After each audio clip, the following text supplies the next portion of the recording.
We are live.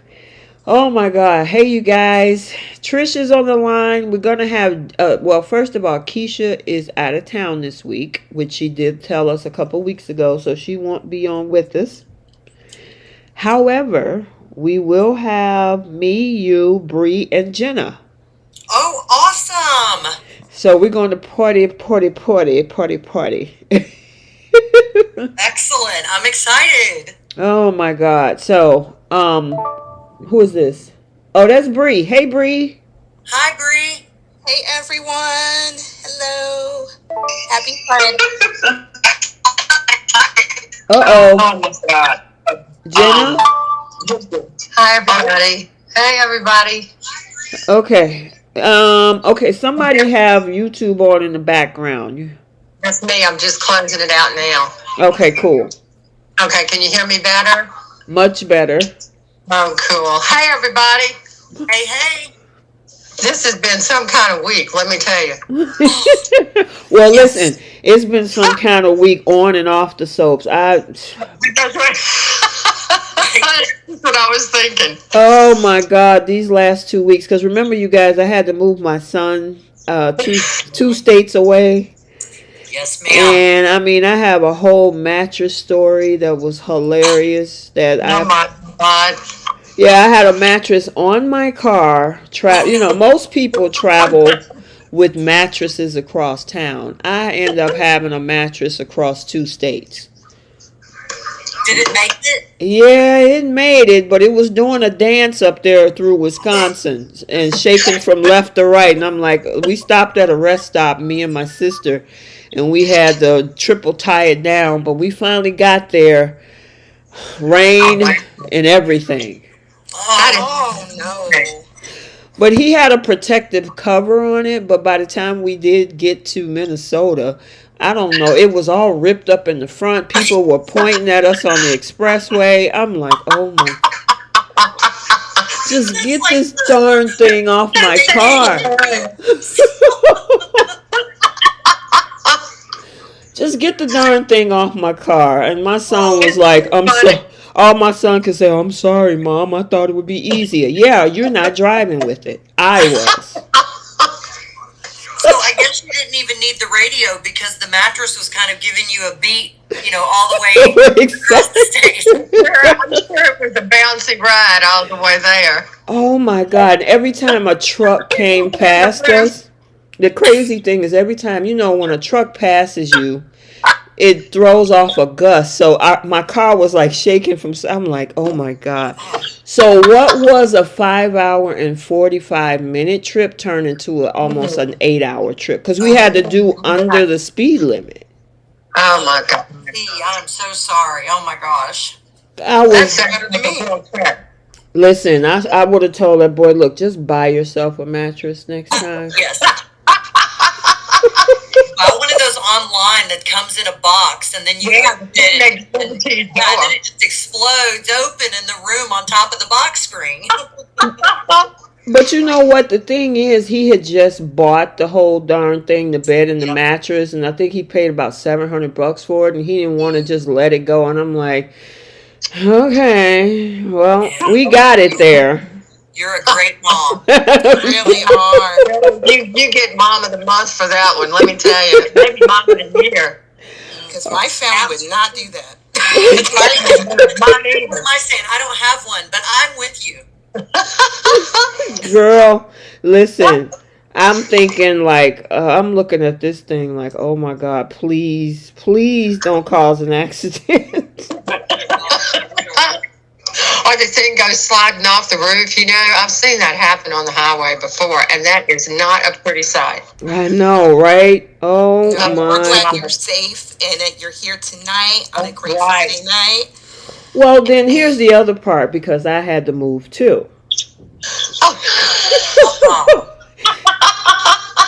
So my daughter moved last month, then my son moved last week, and then I moved 3 days ago. So that's why you guys didn't get any recaps on Tuesday and Wednesday. I was exhausted. And then I came down with a cold. Oh, no. You really must be exhausted. I mean, oh, my gosh. gosh. Well, you can definitely say this is the week that was. Oh my goodness! Tell me. Surprised you're not having a drink. Listen. Well, I don't drink or anything. I'm just glad to. I still got a pile of boxes in my hallway up there that I still have to break down. But I said, don't nobody need to move for the next 5 years or more. Or ever.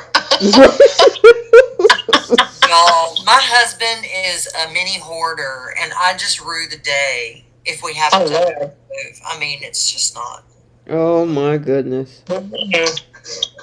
Well, that's a good thing about getting older. What I do is that every season I just start thinning everything out. You know, you spend half your year collecting stuff and the other half a year giving it all away. Yeah. Hold on 1 second. Can you guys hear me in the chat? Drop a yes in the comment section. Because I don't see the chat moving. I see 51 people in there, and it's saying that... Okay.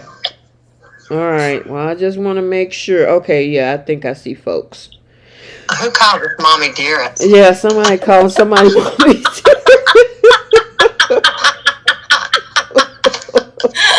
Oh my God. Oh, I love it. Oh my God. So this has been one heck of a week, and I tried to slide all of the blogs in there and some of the recaps, and I'm like, you know what? I'm just gonna wing it this week. I'll try to get it done, but hopefully everything will be stabilized after, well, at least after yesterday. So you're gonna have to have some recovery time in here. I know. I mean, you just gonna have to take off some time and recover from all this. Well, here's the thing. I haven't, because of the fact of me and my guy, we don't live in the same house. I gotta have some Hope and Thomas time tomorrow. So.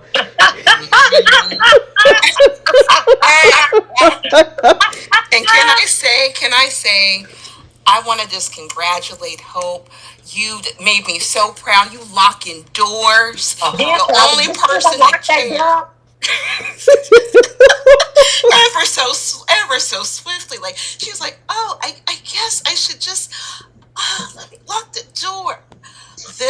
I was so proud of her. She's the only one on the show with some sense to lock a door. That's all I had to say real quick. Do y'all think they've been hearing us complain about the fact that they just freaking don't like doors on this show, or what? I think they have, because we've seen Wyatt in a different color suit. So maybe they are listening. Maybe they might listen to some storyline suggestions, but, small efforts. That's Hey Trish, are you still there? Yes, I am. And yes, we can hope that they are listening. Oh my goodness, girl. And yes, that scene was hot with Hope and Thomas. Listen, did y'all, I know we're going to get there, but I think the hottest part about that whole scene when she took his fingers. When she took his fingers and put it up to her mouth. Did you guys? I thought she was going to put the whole hand in the mouth. She was going to town on them fingers. Oh my gosh. All right, listen. I have one question before we keep going. I got to know the answer to this. In the spoilers, it told us that Brooke was going to walk in on him. But she didn't walk in on him. Now, it's supposed to happen on Monday. I thought it was supposed to happen today. Yeah, it's supposed to happen on Monday. Because I saw the 18th spoilers. And so they got Brooke walking in on them on Monday. Probably while they're still on. I've heard why they were still on the couch. Oh, Lord. But how does she get in the door unless she's beating on the door or something? That's my other question. Since she locked the door, what's she going to do? Knock the door down? I don't know. She waved her magic wand. You know what, Trish? You funny. And I'm only drinking soda tonight. Yeah. Oh my goodness. Okay, so let's go ahead and get started. Let me do my welcome. Welcome back, you guys, to CBS Soap Dish Recap, where myself, Trish, Bree, and Jenna is on the... Oh, hold on. My screen that was my screen.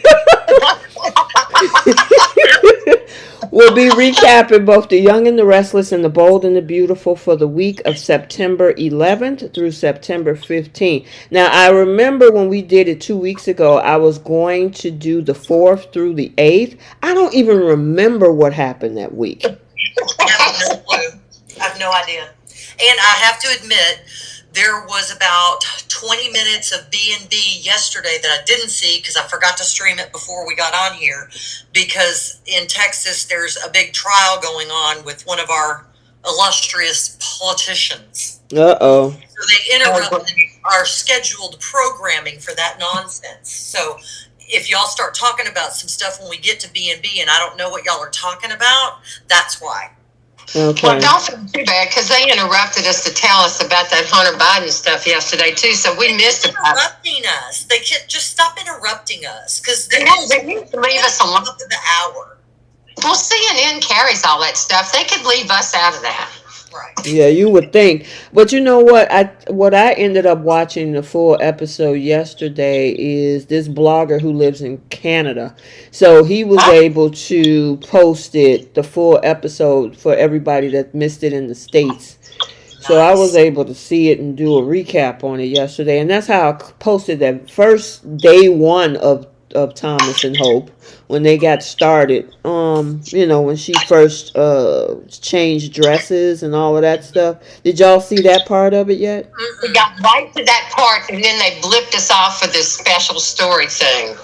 Well, I put a clip. The good part was starting. Did y'all see the recap that I did yesterday? I put a clip of it in there. Okay. I've been burning the candle at both ends. I have not been doing anything fun online until now. Oh, okay. Well, enjoy today then. I am. All right, so let's y'all. go. What'd you say? I said I'm with y'all. I'm enjoying it. Yes. We got a lively bunch tonight, especially with Jenna, Trish, and even Bree. I know Bree is kind of laid back, especially when she gets to talking about Pine Cone and Poppy. Oh. We got some good Carter stuff going on today.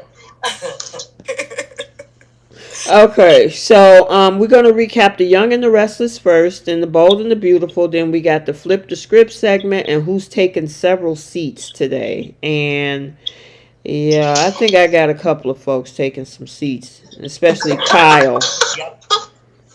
Kyle is a hot mess. Kyle and Audra. Kyle is stupid and Audra is Audra. Audra's a hoe. Can you do that? Not on YouTube. Okay. A 304. A 304. 304. She could be doing it by the hour. You know what I mean? Yeah, well. As much as she likes hotels, yeah, she really good. I'm gonna tell you what, that girl can sit at that bar all day long. Does she ever work? Well, I don't know, but I might as well get started with The Young and the Restless. So let me do the weekly recap, and then we'll break down the storylines, okay? Okay. Let's see. Young and the Restless. Okay, don't play with me. Let me refresh this again.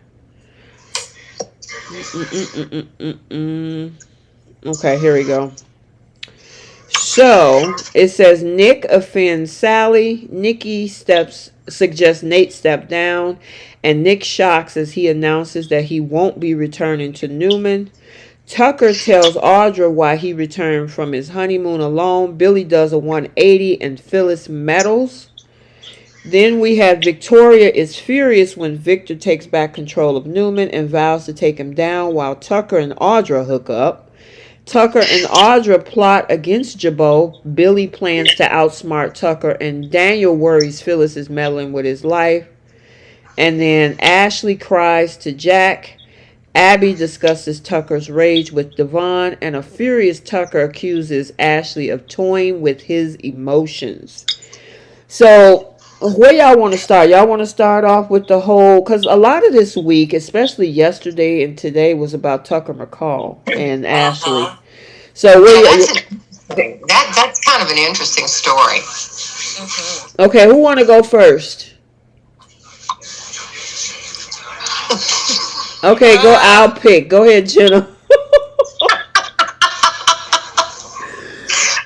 don't believe Tucker. I just, there's something else going on here. And if there isn't anything going on, the writer's trying to make us think there is. It can't just be as simple as Tucker got mad and came home. There's got to be something more to this story. Okay. What you got, Bree? Now, people might argue with me in the comment section, but I'm going to stick with my guns. I honestly feel Tucker and Diane are in cahoots together, and it's starting to slowly work its way. I think Ashley may have found something in regards to Tucker, and that stopped her in her tracks, and it kind of put maybe like a roadblock in maybe Tucker's plans, and maybe that's why he's upset. But a strong part of me really feels that Tucker and Diane are in cahoots together. And I think Billy is right on the head to try to question Diane. I think he is... I know that he's been ping pong around between Jack and Ashley, but I think he really does senses that there's something going on with Diane. I agree with Jenna. There's something that's missing, but I really do feel that Diane and Tucker are in cahoots together, and I think it's going to blow up in everyone's faces. Gotcha. Okay, what you got, Trish? I thought about that as well. And the thing that always gets me is, I mean, obviously Tucker's a poker player. He's saying he's hurt. We don't really know if he's hurt because we've never really seen him hurt before, right? So how do we really know he's hurt? As far as with Ashley, I mean, you know, there was a part of me that even thought maybe he and Ashley made this whole thing up and that they're playing everybody. And then the other part of me thought, well, maybe this is just their way to break up Ashley and Tucker because they don't want Tucker to be a good guy. They want to make him a villain again, and then he's going to go after everybody's company. And, of course, the preview for next week even made me think he's definitely going after not Jabot in this moment, but he will be going after Jabot. Yeah. Well, my thing is, I think it's a wash because they were both using each other. She was using Tucker to stick it to Jack. Tucker was obviously using Ashley because, of course, he was thinking he was going to be with her. But the other part of it was sticking it to Jabot by having competing companies. The problem is that, Ashley decided to pull out of her side of the deal and it left him hanging. Now, he's pissed. But at the same time, Tucker should have known that this was coming because it took her forever to really say that I love you and decide to marry him, for them to get married.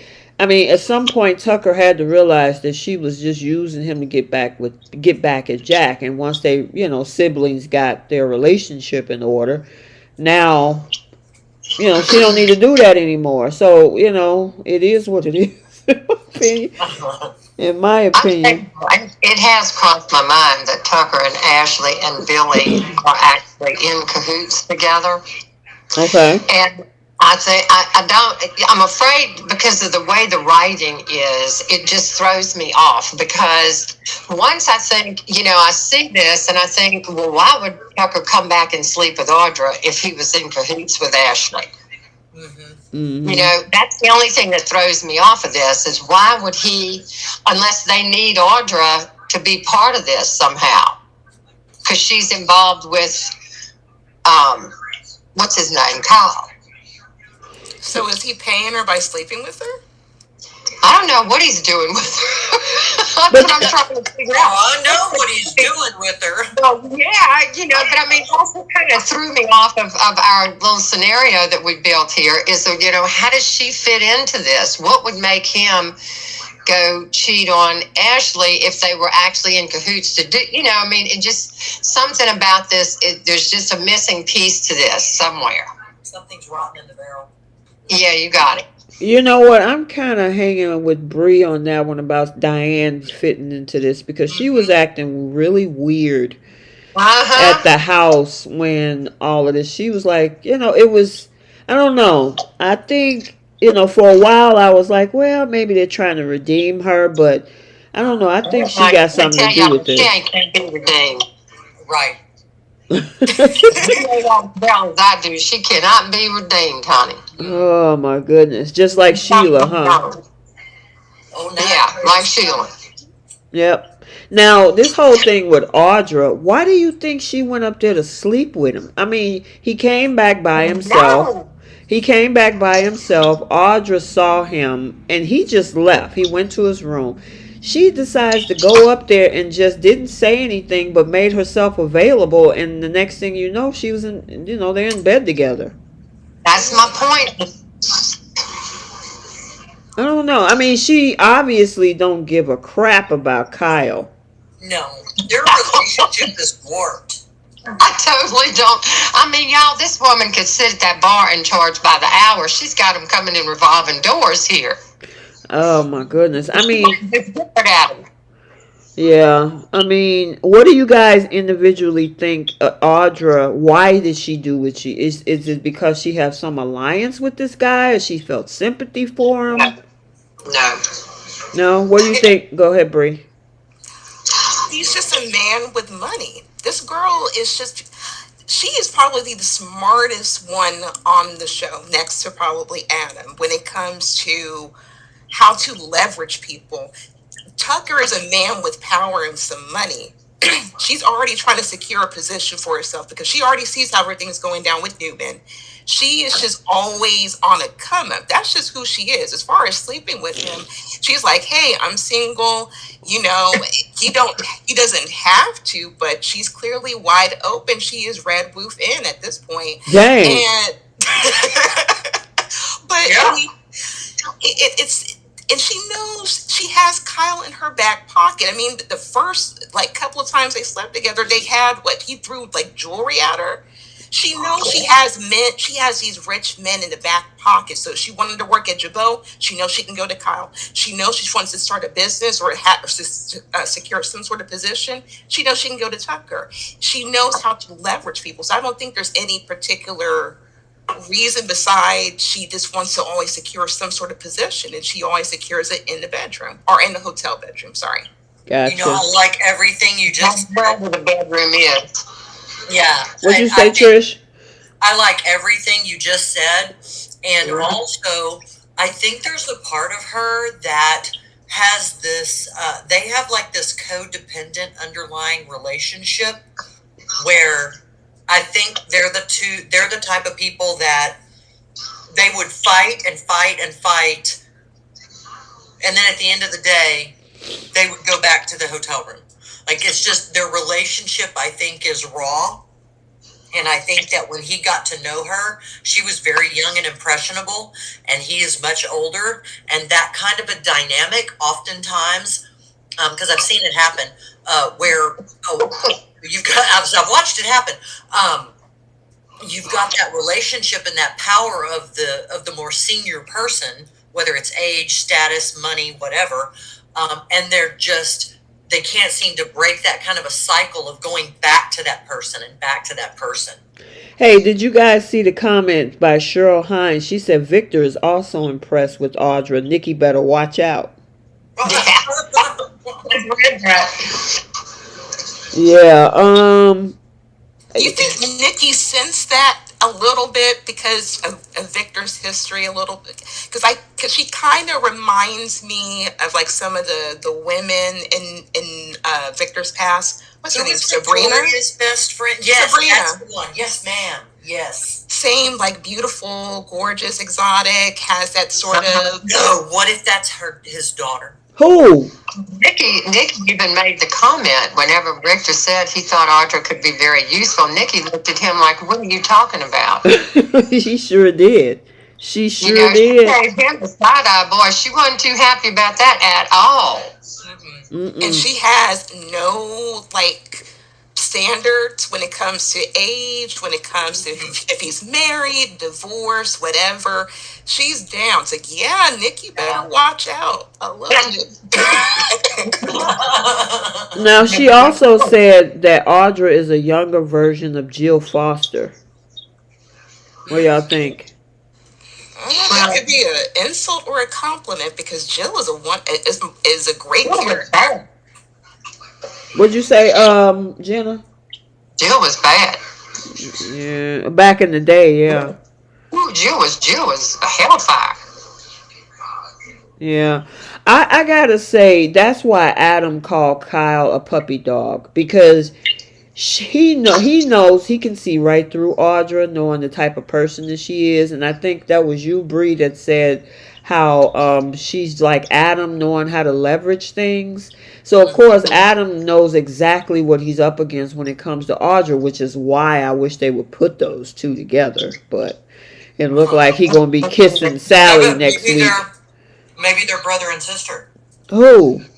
Maybe she is Sabrina's daughter. Maybe she survived. No. I don't know about that one. No, I mean, Sabrina, I know she died, but she was pregnant, so maybe they kept her alive long enough to have the baby. You know, it's Soapland. She could be. I mean, do you think Joe Griffith would be smart enough to know about Sabrina? I wonder. You know, I don't know. No, could that happen because she was with Noah? Ooh. Ew. Oh, okay, never mind. Don't do it. Don't make it happen. No. I forgot. Yeah, because if that's the case, then Audra would be his aunt. Yeah. That really would go over the mark. Yeah. That story. I never said it. It wasn't me. Oh my goodness. Well, I'm glad we cleared that up. Okay, so back to this whole thing with Ashley, because not Bold and Beautiful, Young and the Restless put a question out there about whose side is the fans on. Are you on Tucker's side or are you on Ashley's side? Because they're both telling two separate stories. So he's saying that she hurt him. He's saying that she hurt him, and she's saying that it's his fault. Well, she's saying that he showed a side to her. You know, we've seen that side too. And that's the first thing I thought about. You know, Tucker does have that kind of Dr. Jekyll, Mr. Hyde personality. When he gets angry or he gets impatient, that little person comes out in him, and it ain't too cute. No. And maybe she saw that side of him. You know, he got impatient with her when she said she didn't want to go into business with him. Yeah, but the thing is, it speaks a lot to Tucker because he claimed that he always wanted to marry her, that she's the love of his life. She still wanted to stay married to him. She just didn't want to be business partners. Remember she said that? Exactly. So you really didn't lose anything except the fact that she's going back to Jabot, but you still had her as your wife. So was that not the case, Tucker? That's what I said when he came back and slept with Audra. See, that's what threw me off on all of this. That's what makes me think there's got to be something wrong. We're missing something in here. There's a piece of this puzzle that we're not getting. Yeah. Well, I mean, there's her story, his story, and then the truth. Right, exactly. What do you think, Bree? That's why it's hard for me to even pick a side, because there's something that's just really odd about this, because Ashley married the man. So if there was any particular side that she hasn't seen, well, you signed up for all sides to this man. So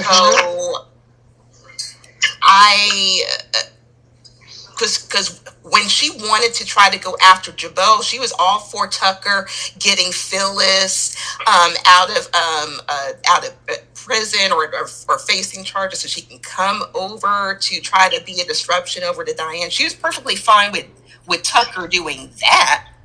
But now there's a whole new side. What other side? Tucker actually said this, and this is what threw me off too. Tucker said that the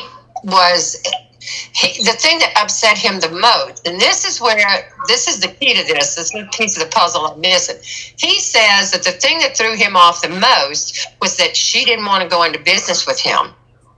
Now, to me, if this guy married her for better, for worse, and for richer, for poorer, whatever, sickness or health, how come all of a sudden he's mad because he had to have some kind of agenda wanting to go into business with her. That's the thing that made him angry.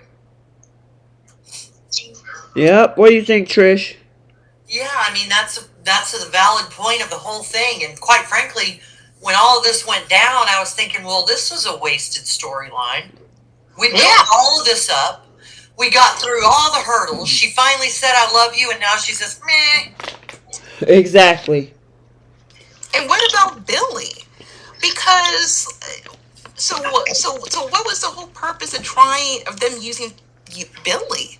I mean, so so where does Billy stand in all of this? Because I do feel he should go after Diane, of course. But when it comes to like his siblings, whose side is he on? He needs to be the one to make the decision, really, because if he's all for trying to make sure his family comes back together, then he should be all for Ashley coming back to Jabot. I don't think it would do any harm for her to go back to Jabot. So I don't know why Tucker would be upset with that unless he was hoping Billy would be the downfall of Jabot and he pick up the pieces or something. I don't know. Well, like you said, this whole thing is just so convoluted because so Jack and Diane used him as a mole. Then he played on the side of Tucker and Ashley. Tucker told on Billy to Jack. They got into an argument, separated for a little bit. Then they reconciled because that's what that whole celebratory lunch was about. And then ran into Tucker, and now they want Billy to do this again. And then, according to the spoilers, next week Billy is going to go rogue. So it's like, what are y'all doing? It's a lot of moving parts with this storyline, which is so confusing. And like what Jenna said, there's got to be some pieces to this puzzle missing. Is Ashley, did they throw the storyline to the left maybe because Eileen Davidson had to leave town again for another project or something? I don't know, because she's still in Paris. I don't even know when she's coming back. You know what I'm saying? Can't sit here. I kind of agree with Bree here. I can't take a side because I don't know whose side is telling the truth. Exactly. It's just all convoluted. It's too many. I mean, you got Billy acting funny. We're not sure about Diane. Tucker is all over the place, sleeping with Audra, getting mad and all this, having fits. And then, we got, it's just a mess. It's a mess. So then that also moves us to Devon and Abby, because this could cause a rift in their relationship, because it looked like Devon wants to believe his father. And Abby is like, no, your dad did this to my mother. What do y'all think about that? I felt kind of bad for Devon in this because I think Tucker put on a real good show for him. And I think he purposefully wanted to get to Devon's feelings about all of this. He needs for Devon to believe him. Wow. And I think Devon wants to give him the benefit of the doubt. Okay. What you think, Bree? I honestly feel, because the way I look at it, I feel Tucker is a very smart businessman. I think he can separate his business intentions from his relationship with his son. And I think that there might have been a very genuine part to him wanting to get along with his son, but he knows his son is involved with Abby. And oftentimes, if he were to go to Devon is going to take ultimately the Abbott side of things. So I feel he's putting the ball basically in Devon's court, because he already knows he's been out of Devon's, kind of in and out of Devon's life for most part. So he doesn't really have that strong foundation anyway. I feel it's just a matter of maybe if Devon breaks himself away from Abby, then maybe they might have a stronger connection. But I think he can separate the two. I just feel like I feel like that's just a work in progress still. Gotcha. What about you, Trish? I mean, Devon, I'm always hot cold with Devon. It's like, sometimes I think he makes the wisest decisions, and other times I think, oh, come on. But you really does want to believe his dad, you know. He does. But it's Tucker, and you don't. You know, the zebra's not going to change his stripes. They don't change. They're always there. They may, you know, in the shadows not be as vivid, but they're still there. And we know something's cooking. There's no way around us not knowing that. Look at all the little side glances going on. Yeah, exactly. I don't know what's going to happen, but I know it's going to be a hot mess. Yeah, it is, you know, and what is actually, I mean, honestly, it looks like Audra, of course, now is working with Tucker to take down Jabot, because if he gets control of it, you know, this is her ticket to get away from Nikki to go work for him. So, Nikki. Yeah. Audra's with the wrong man. She needs to get over with Nick, because Nick has no problem just handing out companies and money and financial. You're so funny. Can I date Nick? All she needs is a company all to herself, and I think she'd be perfectly fine with that. She need to go over there with Nick. Yeah. Nick is goofy enough to do it too. Yeah, he is. Yeah, he is. So, this other storyline that we had this week was this whole thing with Daniel, Tucker, Lucy, and Phyllis. So is Heather staying? I didn't see anything more about Heather, because originally they're going to have her sticking around, and then she's going back. And then it looked like she was interested, but then having a conversation with Phyllis. Now she want to leave. What do you think about that, guys? I think Val Bloom is her name. Yeah, she was on, I think, Soap Opera Digest a little while ago, and I think she's going to be around for a little while. Since Michael is randomly in Singapore with Gloria, who we haven't heard from years. So I think, especially since Crystal Khalil, who plays Lily, she's going to be on maternity leave very soon, it makes sense for her to stay. I kind of like Heather back. I want to see her in Chance, because that was... You want to see her in Chance? They were together back in... wait a minute. Oh, I'm sorry, Jenna. I'm sorry. I'm so sorry. Forgive me. I'm going to be quiet. I'm so sorry. That is your man. That is your man. I am so sorry. Did you call dibs? She called dibs months ago. Okay. And here I thought it was a free-for-all. I'm sorry, I just had to do that. I'm sorry. Y'all are hilarious. Well, we got our men on this show, you know. Oh man. But to pick from here. Yeah, well, I mean, the whole thing that's coming up on that fall preview is Summer and Chance. So, you know, because she was happy to see Sharon take off to where'd she go? The West Coast with Nicholas? She took the East Coast. Well, yeah, she's taking the West Coast. He's going West Coast. Okay, yeah. So he's out of town, and so is she. So, you know, Summer was smiling from ear to ear, realizing that Sharon was going to be out. And then, of course, with Nicholas being gone, that leaves opportunity for Sally and Adam next week. So I'm over that. I really don't want it. I'm sick of... I am too. Yeah, because of the thing is, she's, like I've always been saying, she played two in the middle. And and I don't think earlier this week, I think it was Monday's episode, if I can remember it, where she looked like she wasn't too excited about the fact of him going to work for Sharon.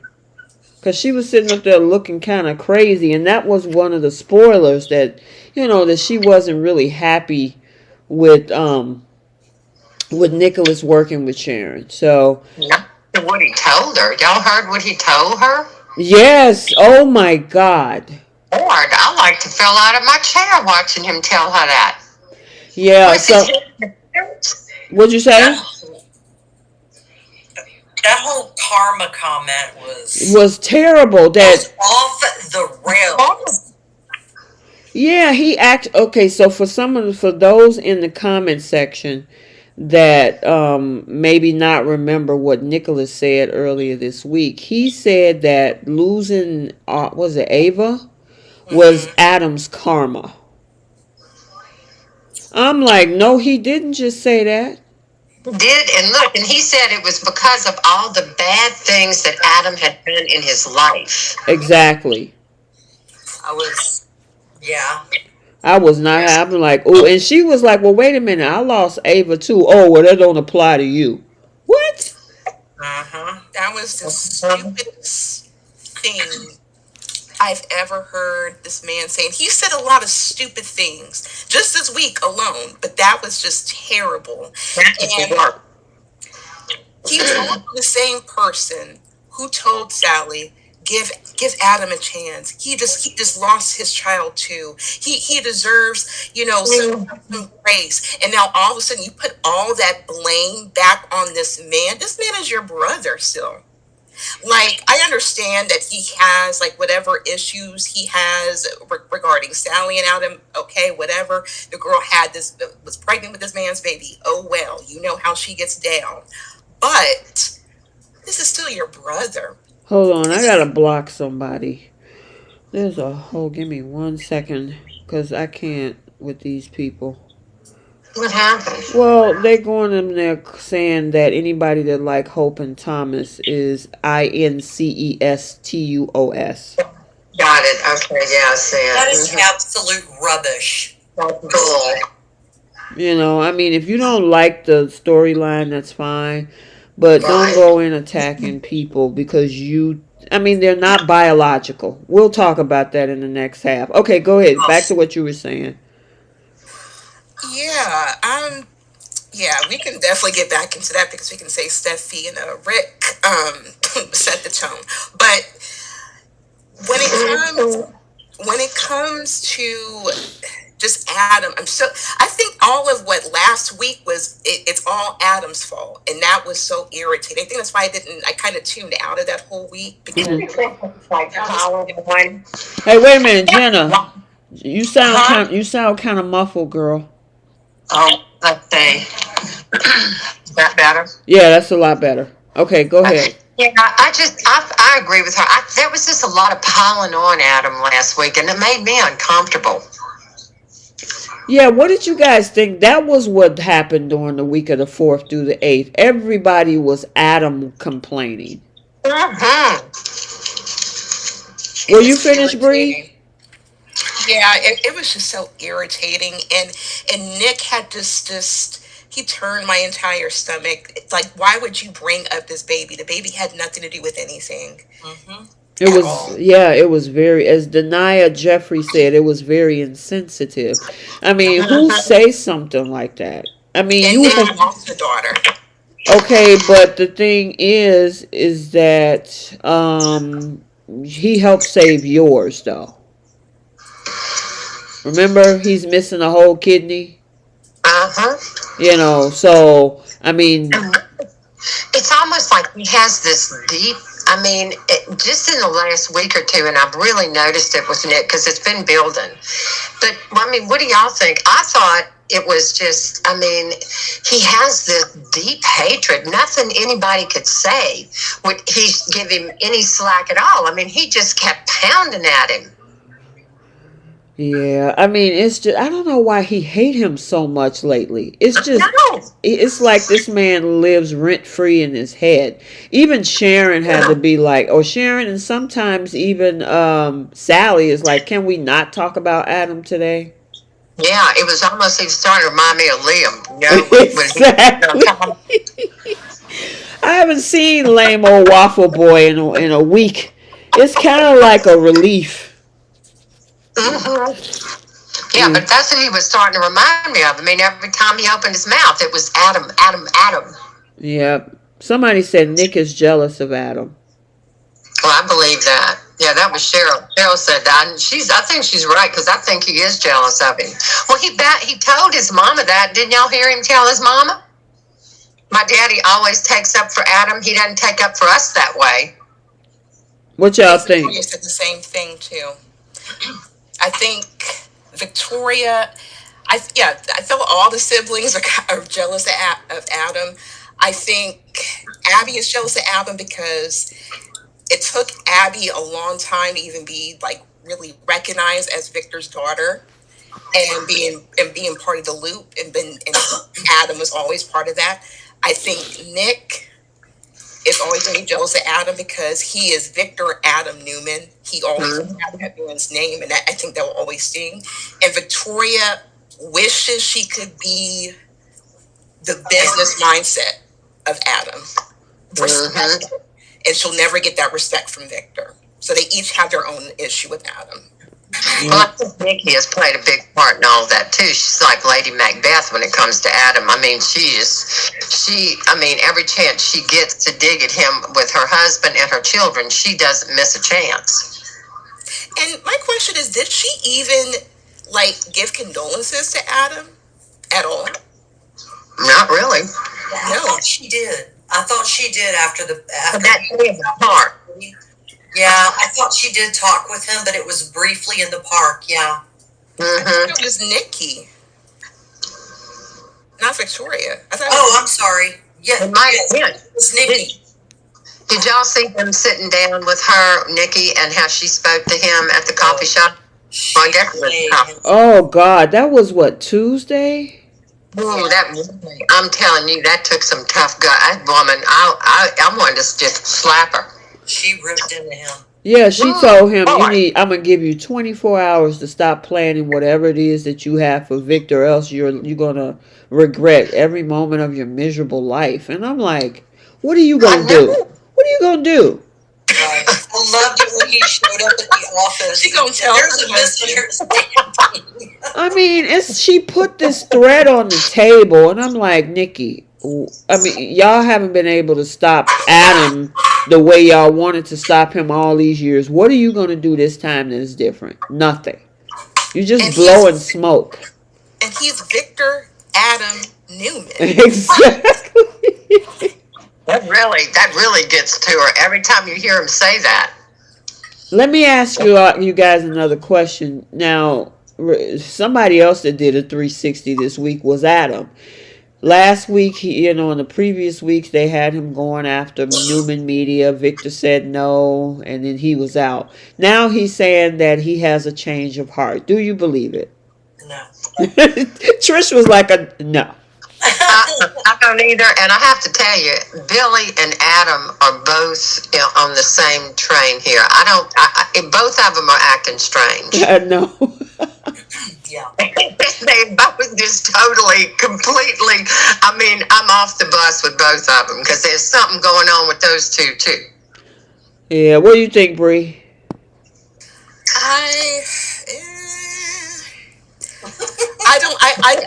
It's really hard for me to say that he's changed.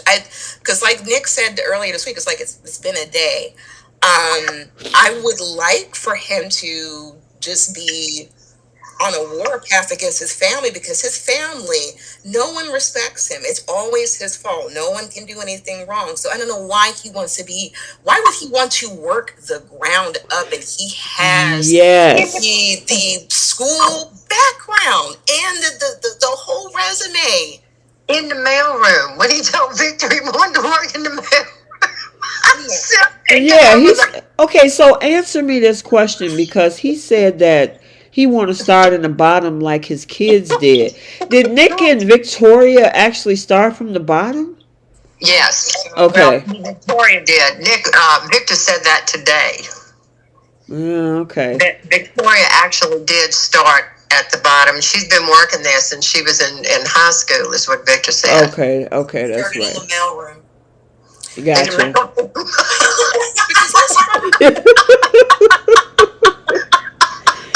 Y'all crazy. He would not have his daughter in no mailroom. I think when Heather Tom was playing Victoria, I think she was in an executive level. So Victoria's always had. She was never in a mailroom. We know. And that's the irritating part with Adam. You're rich. Right. Just start a company and just be done with it. Right. Boom. And so why does he tell Victor he wants to work in the mailroom? I said, can't get up with that. Yeah, it didn't make sense to me because I'm sitting up there like, dude, there's no way. That's just, and I mean, listen, that's just like, I got to put it like this. This is just like my son going to school, getting 2 degrees, and then he get a job mopping the bathroom floor. And it's like, well, what did you spend 4 years of college for? You know what I'm saying? So for him, and nothing wrong with people that mop the bathroom floor, because, hey, we need, but what I'm saying is if you put in that type of work and you got accepted and graduated from Harvard, business college. Exactly. Start your own company. Screw them. Just forget about it. That is what I don't get, y'all. What in the world is wrong with the writers that they can't just let Adam go start his own company and compete with Newman? That would be really super interesting. Yeah. Yeah. Well, hopefully, since they, been taking our suggestions so far, are you guys listening, Josh Griffin? Hi. Just food for thought, Love you and ... Was that Trish in the background talking about some ... Yeah, you know how when you want somebody to listen to you and you may or may not be listening to you because they stalk or listen. Yeah, you just never know. They ninja watching is what I call it. Lurkers. Yeah. They also read the message boards too. Yeah, they do. Yeah, they do. Go to those message boards every day. Yes, ma'am. Oh, I know what I was going to say. So, Adam saying he wants to start at the bottom. I mean, to him, the bottom is like vice president instead of executive vice president or CEO. Oh, so his bottom is very different than the everyday folk bottom. Well, I guess would it be like Thorne? He was working in the, what is he? What In is he the working? basement. Thorne was in the mail room, remember? And then he went to shipping. Yeah, Shipping logistics. Purchasing. Well, here's the thing. At least Thorne's role was more important. Donna was married to Eric, and she was still at the front desk, and still. Oh, no. She's not at the front desk. She's at the desk to the CEO's office. Exactly. Oh my God. Charlie's at the front desk, which is why everybody gets in the door. that's the one where they found all those jars of honey in the drawer. Yeah. Oh my goodness. We also got to talk about Victoria getting demoted. Now, I don't know. Let me know if this is the case. I didn't see her being CEO as a demotion. I mean, you just sharing it. I mean, Steffi and Ridge share it. Is that a demotion or a lower? So I think the way it was worded is that Victoria was the CEO and Nikki was her co-CEO, which to me, coming from a business perspective, is stupid. That means you don't have like a higher level CEO than this co-CEO. You're both equal. So Right. both of you are co-CEOs. But that's not how they had her define it. She actually, in her mind, was CEO and her mom was just backing her up. Now, she actually thinks, now Victor is what she thought she was, and now she's her mom. Y'all are aware that there's a contract involved in this, aren't you? Well, sure, but contracts can be broken. Oh, not this one. What are you talking about? And very seriously wondering who in the writing staff didn't pick up on this, okay? Victoria, whenever Victor gave her this spot, because he changes his mind so much, and you know how Victor is, Victoria had a contract drawn up, and Victor signed it, where she could not be demoted. He could not take her spot from her. She has an ironclad contract. Well, they say that, but... Wait a minute. She signed that, what, about 3-4 years ago? Yeah, let me tell you, this has come up maybe twice since this actually happened. And I'm wondering, that's the first thing that came to my mind, because I remember how she browbeat Victor Victor didn't want to sign this contract, but she kept after it, and she did not want to take this on at all unless he signed the contract, because she knew that he could do what he's doing right now.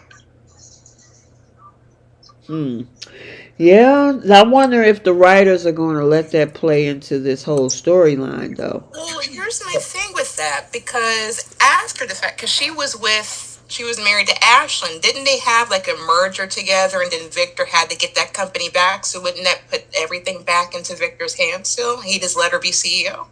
He never got the company back. They just had the merger. She played CEO through that whole thing. There was no loss of the company. It was just merging the two companies, and it was merging the media side of it. Right, because it was Anthem brought to it. Yeah, it was Cyaxaries first. Right. And then it was changed to Newman Media once it. That's right. Right. That's right. And that's when he put Adam in charge of it. Yeah, that whole thing that still just get on my nerves, because she lied, which is why Adam lost that company. She lied. This was all her fault. She set Adam up, is what she did. Yes, she did. Yes, she did, and it sucked. And he fell for it. And I'm like you. That really did make me mad, because Victor should have been smarter than that. He should have known what she was doing. Yeah, but see, the problem is that he has this so-called dark cloud over him that anytime somebody say he does something, they believe it. Even Esther had the nerve to talk trash to him this week, too. Oh, I'm telling you, it was pile on Adam week. It just got on my... I thought, well, how could she do that? She keeps doing that to all the customers. Sharon's going to lose her business. Esther need to go somewhere and sit down. I might give her a seat, because it's like... She might need a seat. What did y'all think about that? What about you, Trish? What did you think about Esther and what she said to Adam? Well, at first I was like, who are you? And then I was like, oh yeah, you're Delia's grandma. And I'm like, I totally forgot. I'm like, oh wow, you do have skin in the game. Sorry, Esther, man. Sorry, I forgot. It's not appropriate, but I forgot about that. Sure. I mean, how many... So I kind of gave her a pass. Wait, Trish, how many bullets and how many blow-ups does he have to take from her daughter for this to be like... Oh, it'll never be enough for her. Yeah, exactly. What about you, Bree? I think it's like selective outrage. Of course. Yep. And it's like it came out of nowhere. I honestly feel like she got that from Sharon. Didn't they have like a discussion or something about Adam? Everybody was discussing Adam. Yeah, true. I don't know what's going on with Esther. I think that was just something, just filler. It was unnecessary. What happened to Delia, yes, it was tragic, but so much has happened. Like you mentioned earlier, what Chloe did in retaliation. I think in the fact that Chloe and Adam were sharing Sally in between that time. A lot of time has passed. Yeah. So what are you mad at Adam for? Yeah, talking about giving him a parade out of town. I'm like, girl, go somewhere and make some coffee or something. Leave him alone. Esther, making coffee. Yeah, I mean, it's like, girl, please. Ain't nobody trying to hear you. Go somewhere. Right. Let me see. I'm trying to make sure we covered because most of this week was about, well, it was the demotion. And then Nate actually thought he had a shot as being the coach. I used to love Nate. Every time he comes on screen now, I'm like, not again. In a good way or a bad way? Not a good way. He's just annoying me so bad right now. He really is. I'm a huge Nate fan, and I'm just so annoyed with him right now. Oh. Well, there's a quick solution to that. Just watch the scene twice. Watch the scene where he's talking, and then watch the scene again where he's muted, and you can appreciate. Just the muted, yes. Appreciate all the fineness. Y'all That's the crazy. only way to try to work it. Oh my God, I y'all, will try it. girl, y'all crazy. But I'm telling you, Crazy woman. But I mean, Audra gave him a little bit of advice, like don't think you just gonna slide in that co-CEO seat. And Victoria she actually told Victor, I want to make him co-CEO. I'm like, girl, please. Victor said nobody but a Newman gets that seat. Right. And he put Nate on notice about that months ago. Nate knows that he didn't have an opportunity to that seat. But then she talking about she can convince her father, or no, Nate was saying to Audra that he can expect Victoria to be able to handle her parents. I'm like, are you crazy? Like Victor is ever going to be handled. Exactly. Managed. Well, next week is gonna get real crazy. Did y'all see that he's on the? He's gonna be on. Go ahead. Who's that? I just want to know: are y'all actually buying into to Victoria and Nate? There's something about that just doesn't sit well with me, and I just don't feel like there is the hot romance there that they trying to. I just don't know what's going on between those two.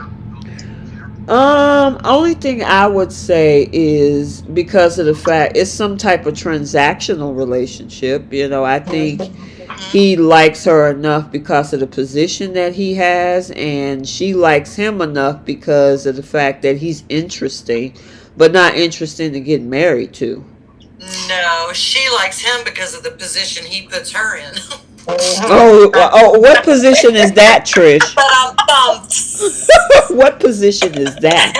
Where I'm at on that, Trish. You know what? I honestly feel this is why Nate and Audra get along so well. They know how to leverage people. Mm-hmm. Once again, he has a Newman in his back pocket. Yep. He knew how thirsty Victoria was. She was parched. She had no qualms going after a man who was already taken, and he was like, you know what? I need to move up in position.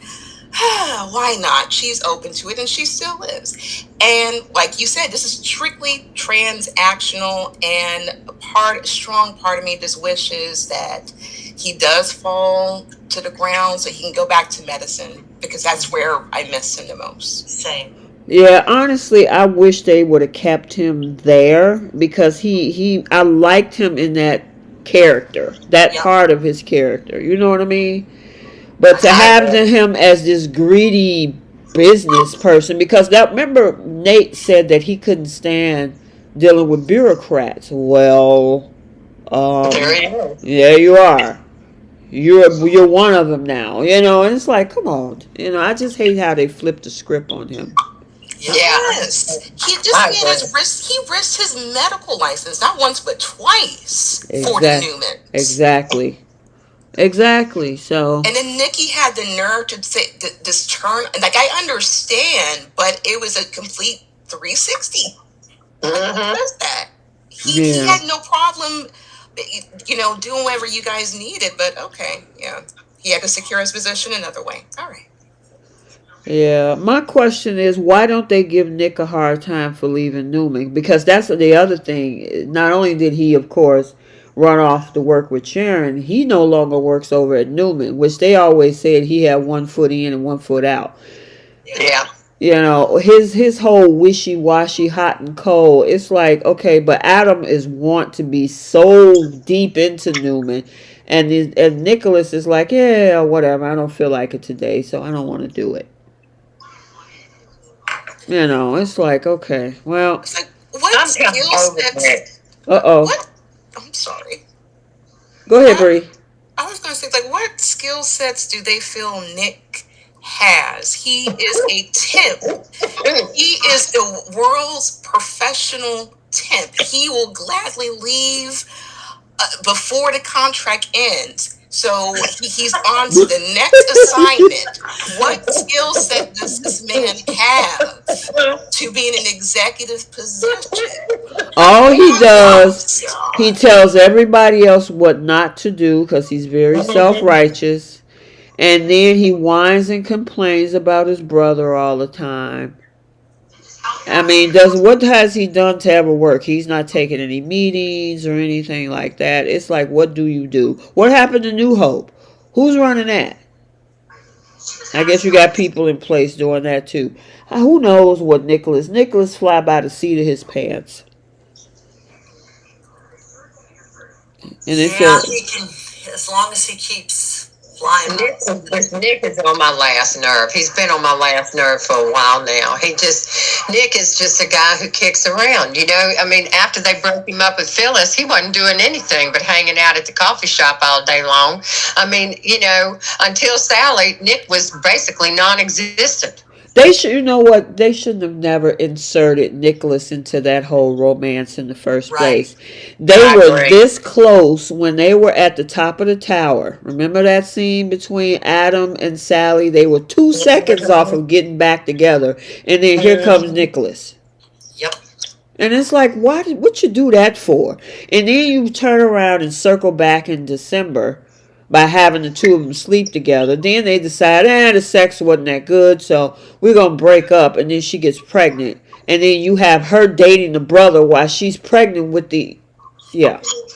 Yeah, it was just bad. I mean, and it just got, you know, the more Nick started putting down on Adam and trying to protect her from Adam and all that, I like I said, he's been on my last nerve for a while now. Here's the crazy thing. They gave him more bereavement time than they gave Adam. Everybody was like, oh, I heard Sally lost her baby. And I'm like, he's the uncle. Adam is the one that lost the baby. Everybody, well, I feel sorry for you. I know Sally lost the baby. And it's like, I'm not saying he shouldn't feel anything, but it's like... Didn't Victoria say that? That's why I said, so she inadvertently gave Adam condolences. See, oh my goodness. Yeah, it's just crazy. You know, so, alright, did we cover all of the storylines except Phyllis meddling, which is not unusual?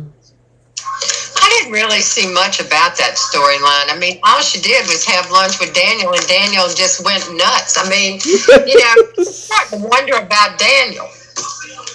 How come he hates his mama so much? I mean, he came to town looking for his mama because his life fell apart, and now all he does is just hate her. I can't figure it out. What do you think, Trish? Can you answer Jenna's question? You know, I mean, if Phyllis isn't being hated, she's being scorned. Their relationship makes no sense to me because all she ever did was try to be in his life. She's done some stupid stuff, obviously, because, well, I mean, it's Phyllis. Yeah. But, I mean, you know, she's had a reason to be protective of him. He's done some stupid things in his life that she had to bail him out of. Right. So, I don't know why he can't just get over it. She's going to meddle. It's who she is. Yeah. Well, he's become so self-righteous himself. I mean, This is a guy whose wife walked out on him because he had been shutting her and his daughter out for months, almost a year. She couldn't take it anymore. So when his life falls apart, he comes running to Mama, and all of a sudden he hates Mama because Mama's not there for him. He's got to be there for her. It's a one-sided relationship. What about you, Bree? What do you think? I understand no kid likes for their parents to meddle. I get that. But every parent on the show meddles. Victor is the MVP of meddle. V is in that name. He is M. Victor Meddling P.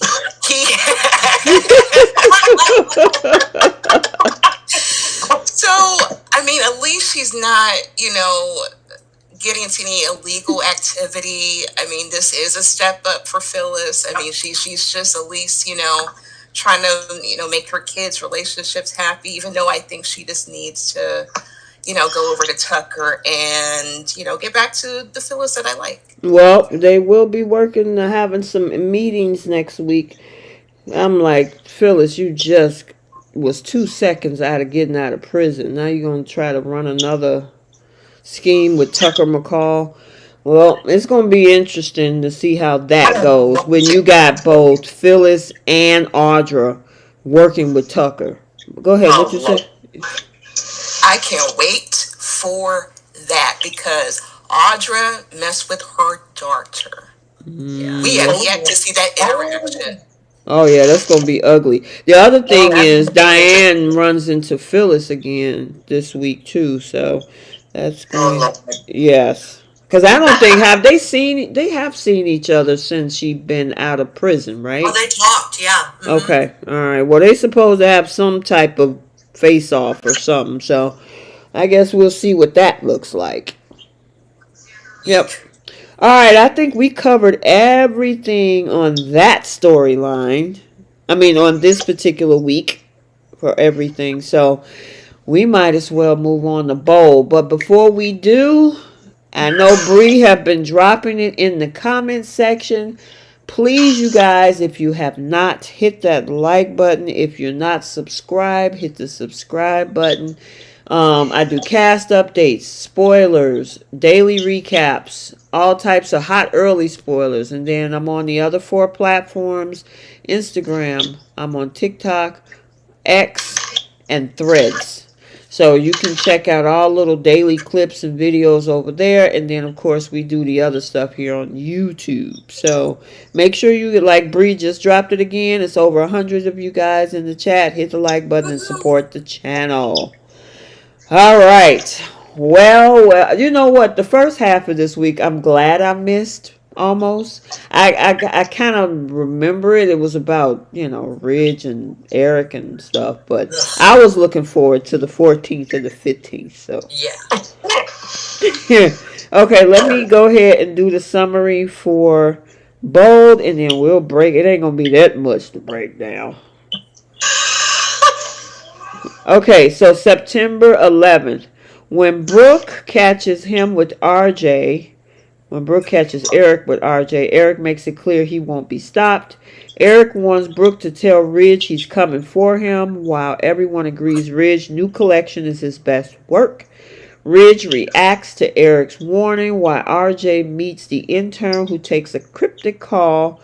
Luna is nervous when RJ tries looking her up online. Hope seduces Thomas, and Ridge and Eric agrees to let the buyers decide which collection is the best. And then finally, Thomas and Hope do the deed after he agrees for no strings attached. And Eric calls Ridge out for having a huge ego. Let's go ahead and get Eric and Ridge out the way. Yeah, man, Trish is like that. I just, Rich discounted Eric when he brought the idea to him, which annoyed me. Eric overreacted, which annoyed me.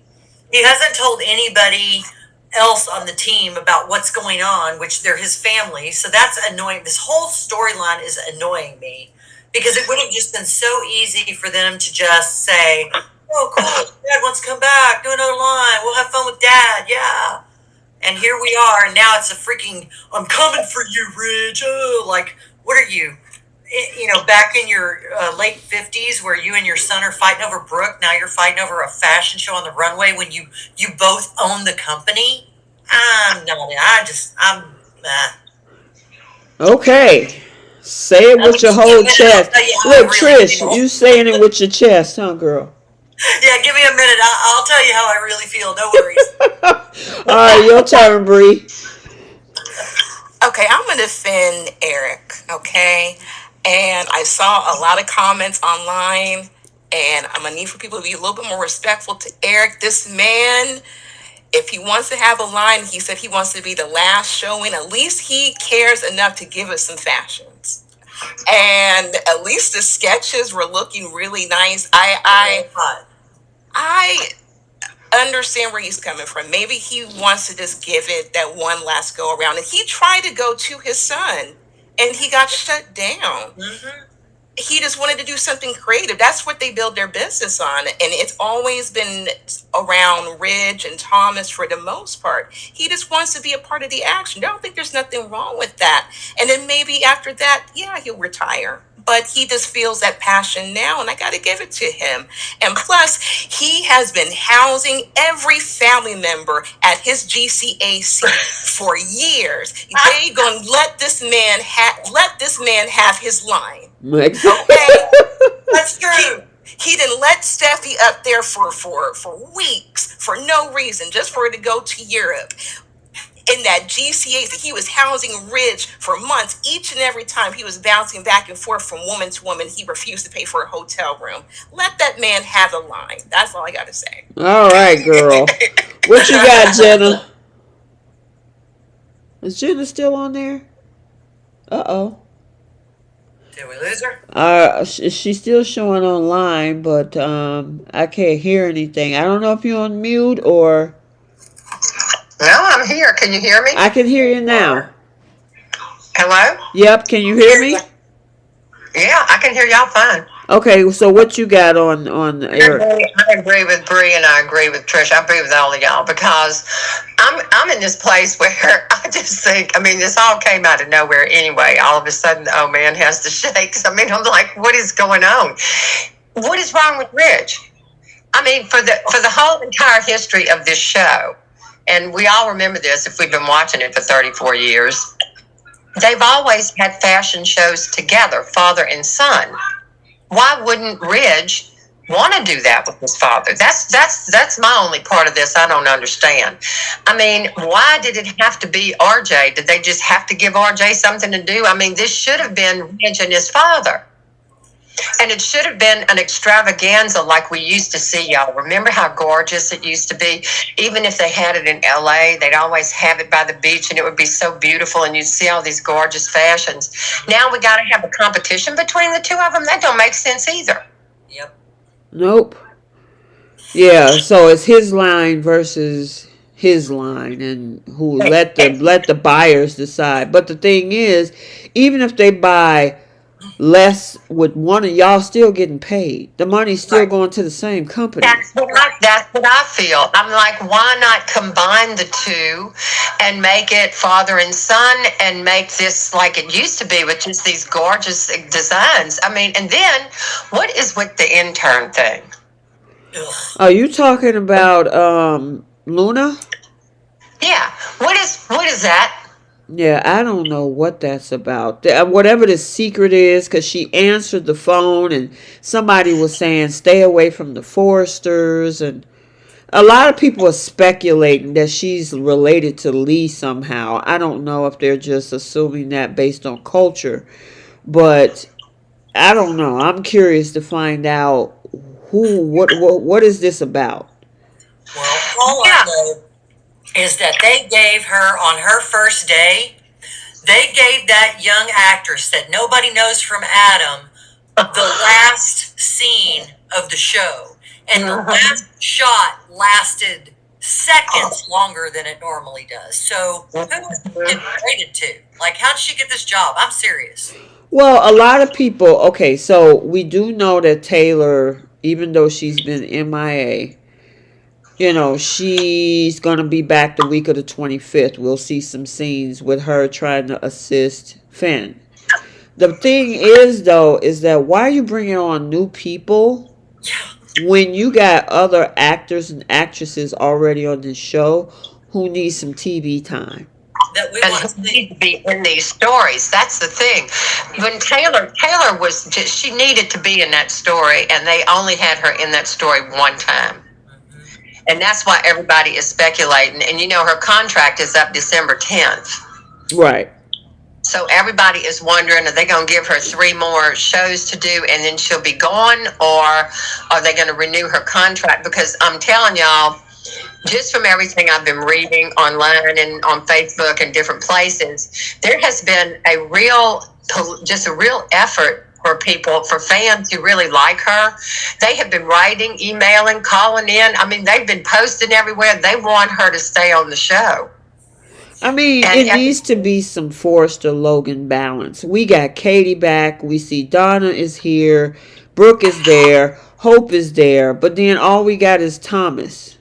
Steffi's Steffi's overseas because Jackie had to have the baby. And then there's Ridge. Why not have, when Steffi comes back, bring back Taylor? You know, we haven't even seen Taylor's reaction to wonder what's going on with Hope and Thomas. And she's the one who predicted this was going to happen, if y'all remember correctly. Exactly. What do you think, Bree? I honestly feel with Okay, the actress who plays Taylor, I can't think of her name right now. Krista Allen. Krista Allen. I don't think she's going to go anywhere. This woman was just nominated for a daytime Emmy. I don't think I don't think she's going to go anywhere. I think they just don't know how to maybe wrap her amongst the other characters to give a different storyline. So I know they take their time with certain characters. Before they bring them back into the fold. So maybe she's taking a vacation or something until they do that. Well, I do know that she's working on some type of fundraiser project because she's not working right now, except for what she filmed for the week of the 25th and the week of October. So it's like they could put her in. Come on. I mean, instead of having Liam... I agree with you. Instead of having Liam whining and crying for the last month over, Finn, and I know they had that figure out a way to exit Jackie, but the thing is, it's like, why not bring in her mom? Hello? I mean, she came in one time to argue with Ridge over at the GCAC, is what Trish called. Was that who called the GCAC? I think it was Bree. That was Bree. Yeah, I mean, she came over there for the one episode back in July. We had that one episode at the office when she was making googly eyes at Ridge. We didn't see that no more. And then she came back to fuss at Ridge because of Steffi living over at the house. And then she disappeared again. You could have gave her tons of work. Mm-hmm. And instead you bring on this young lady, no shade to her because I know she come from other projects, but you got people already here that you need to put to work. Yep. It just doesn't make any sense. And especially when there's a fan base for Krista Allen. There is a lot of Taylor fans. Mm-hmm. I don't think she's going to go anywhere. And I agree with you because the girl who plays a very beautiful girl, I don't know what they're going to do as far as her storyline, but much like you're saying, what happened to Zende? Yep. And what happened to Paris? Yep. We know they're in the credits. Yep. Even Charlie has had more screen time than they have. Right. Exactly. And it's no, like, once again, it's no shade to the actress who plays Luna. It's just that if they're going to incorporate a new person, incorporate the other actors or other characters who, we've been curious about. The fans have been asking. I mean, just incorporate them in. I mean, Zende is a whole designer. Why didn't he add Zende? Right.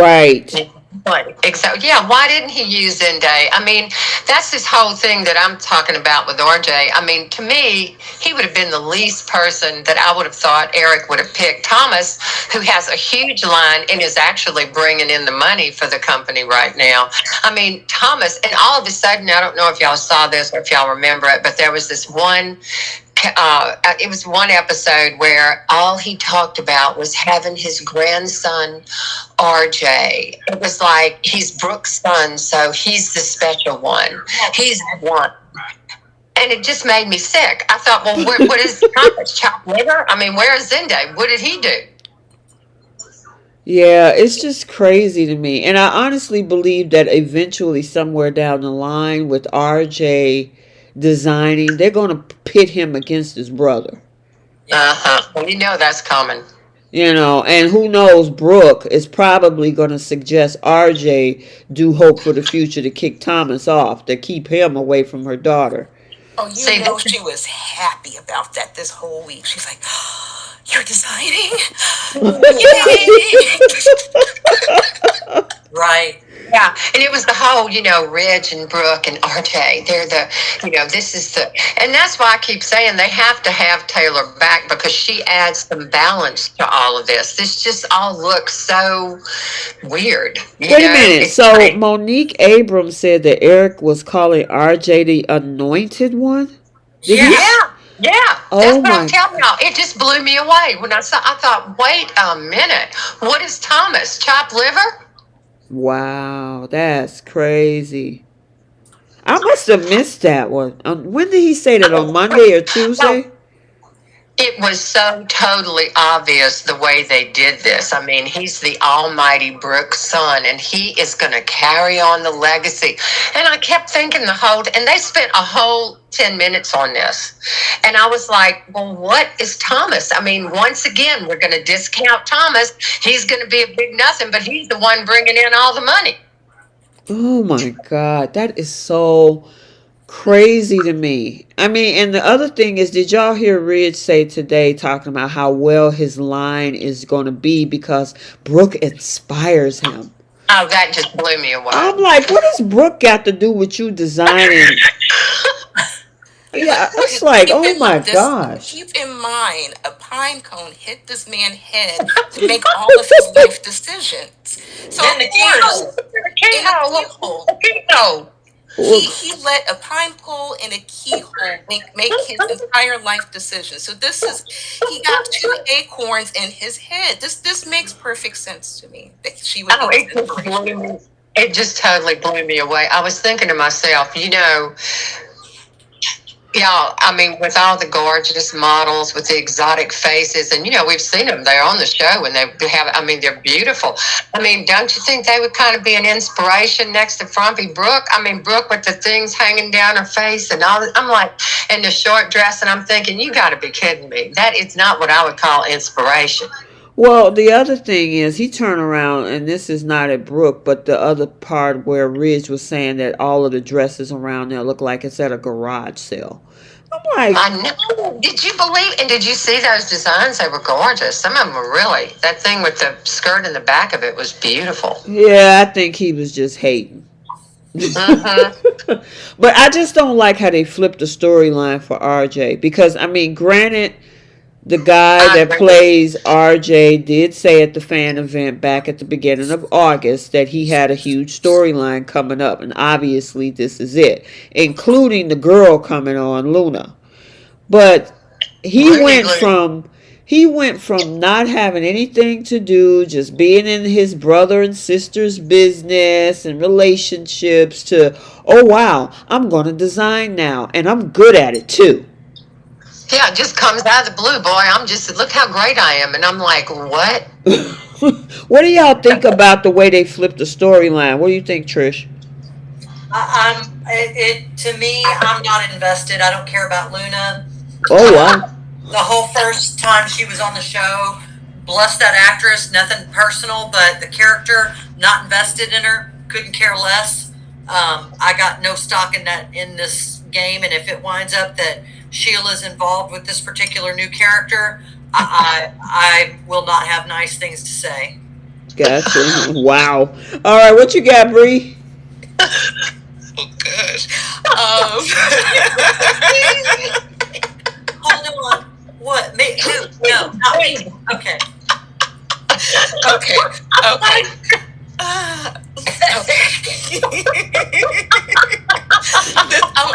I'm gonna give RJ some compliments here. I will say, whoever is a part of the style team there, they've been upgrading everybody because I like the haircut, like the styling. It fits RJ, kind of aged him up a little bit, and I'm happy he's doing some other storyline besides going up to Liam and Hope. Take each other back. Take each other back. Every episode. So I'm happy for the change of pace. I'm glad he can say another name outside of Liam. So I'm curious to see what's going on with if they're bringing this girl in. I'm gonna try to give it a shot, see what's going on with her. I was hoping that if they might bring like a triangle. See, this is where they can bring Paris in. Bam, there you go. Have a little triangle with that or something. But did you, Bree? Did you see Jay Money? He said Ridge is Pinecone Poppy and Keyhole Zaddy. Jay is hilarious. Yes, he is. Look, that's his name. But he set the tone. He made a whole life decision, leaving 2 women on a keyhole and a pine cone. I ain't never seen such a thing. And he has a nerve to go to doctors and say, "Are you intelligent enough?" Excuse me. Yeah, when he was talking about Finn, I was like, man, if you don't go that somewhere, was really something. Yeah, that was crazy. So Now is I our new gotta nickname? say, go ahead. What'd you say, Trish? I'm sorry. I was going to say, is our new nickname for Ridge PK? Oh my god. Okay, so what did you guys think about Brooke when she tried to come over there and put Eric on notice to try to talk Donna into telling him to go off into retirement? Donna was like, whatever make my man happy. I'm standing right by his side. I was I like, wanted to slap Brooke. I really wanted to slap her that day. She had some nerve walking into that man's house, barging into his house, and talking to him like that. oh my god. What did y'all think about that? That's well, at least Jenna wanted to slap somebody. What you got, Trish? Mhm. Yeah, that was some nerve. To go into another person's house, albeit, I mean, she used to live there too. Who hasn't? But the things that she said, and even the things that Rich said, so condescending. Uh-huh. I just shook my head. I was like, wow, man, if I'd have talked to my dad that way, What'd you say? It would have been a I'd been wrap, pretty huh? soon. Mm-mm. Yeah. What about Yeah. you, Bree? Y'all see? Did y'all actually see Donna when Brooke just went barging in? Donna was sitting in a chair, and they didn't see her until she just literally walked into the room. And the look on Donna's face was like, "Oh, you didn't knock first?" You know, I mean, she was like, "What are you doing here?" Barged in. That's what they get for not locking the door. I know. What you got, Well, Bree? this is why this is the GCAC of Bold and Beautiful. Everyone feels they can walk in, and the thing is, like Jenna's, like not Jen, Tricia said, this woman has lived in this house. She got kids with this man. Her sister's there. Her child is right there. I mean, I don't think it's really all that strange for her to walk in, but for her to give her opinions where it's unnecessary, that's just Brooke's nature. He put a ring on it and gave her children. He knew exactly what he was getting out of Brooke. I kind of like the fact that Donna stood up for her man, though. I will give Yeah. her that. Yeah, because she thought she was going to go over there. Go, what'd you say? I was proud of Donna because she usually doesn't go. You know, she won't go against her sister, but I was proud of her. Yeah, I mean, she honestly was like, nah, sis, yeah, you're not going to come over here and try to talk me into telling him to go sit down somewhere. No, not today. Not today. Not today. So, yeah, look like we're going to have a fashion show war, which I'm looking for. I love fashion shows. Me too. So I I'm can't wait. kind of looking forward to that part of it. It doesn't make any sense how they arrived at this because the money is still going to the same company. But just the fact to see it, because the last fashion show we got was back last November. That one in Rome was only 2 dresses with Hope and Brooke, which they just did a couple circle turns, and that was it. So we'll hopefully get a real fashion show this time around with this. And so what does this mean, though? Could it possibly mean that he's going to officially retire? Is something else going on wrong? Because he was saying it's arthritis. But could it be arthritis? That's not, did you see his hand shaking today? Exactly. I was scared he was going to drop that martini glass.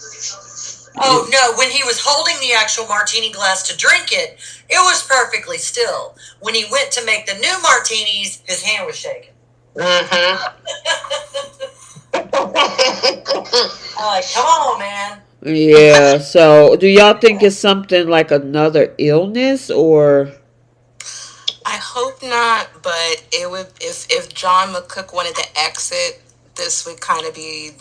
I can see why he would exit this way, especially since he's stressing so much. This is his last hurrah. This is his last collection. Right.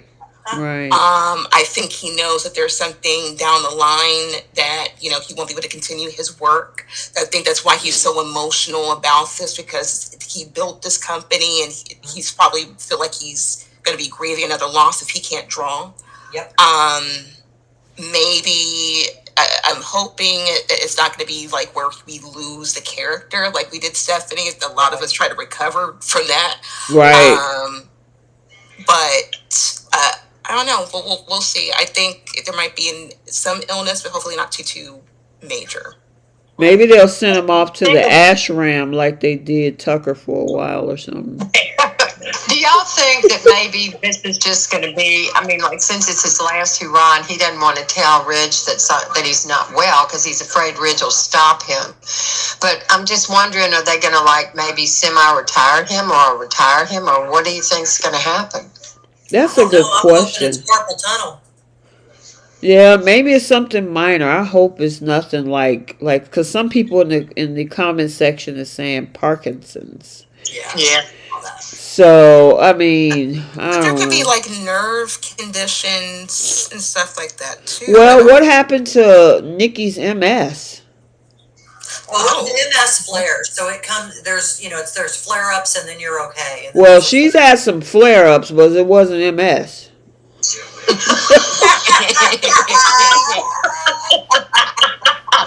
Nikki been flaring up at everybody. Nate, Adam. She took that broom out of the closet. She's been flying around town. Yeah, I haven't seen a trace of the MS lately from Nikki. Right. I've seen her flaring up at people. Well, we haven't seen any of the bipolar with Sharon either. No, we have not. She's taking her corrective meds. Yeah, that is true. That is true. She is. Anyway, somebody said it might be dementia. Dementia causes the shaking. Parkinson's definitely does because my dad had that. And Parkinson's does also affect the memory. And there was one thing where Eric was talking to, I think it was to Donna. No, he was talking to Steffi when he couldn't remember Hayes. Yes, he could. Yeah, that's right.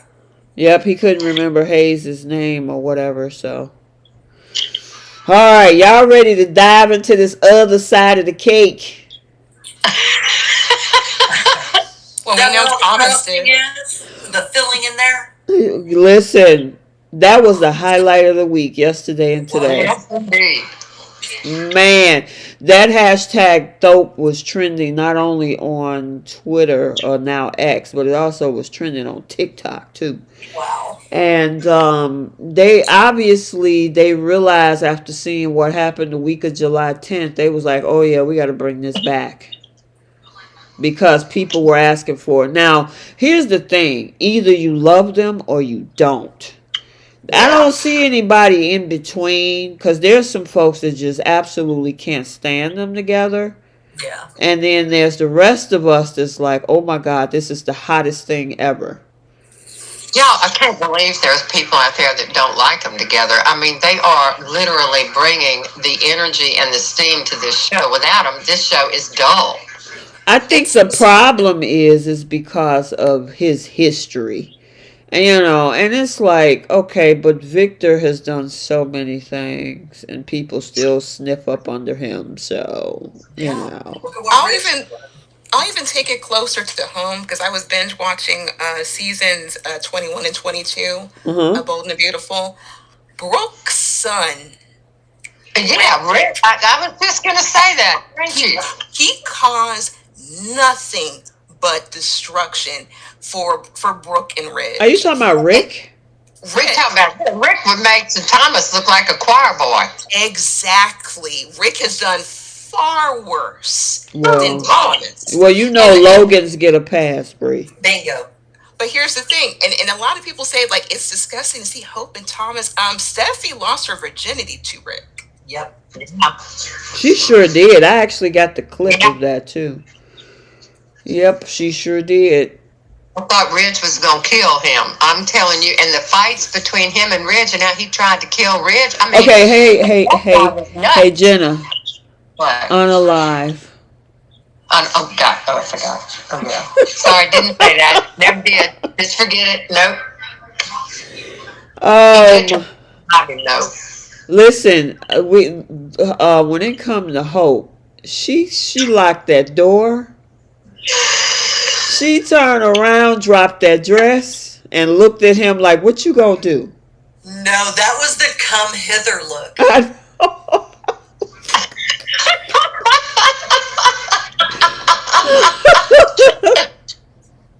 Y'all know what I'm talking about. Oh gosh, yes I know.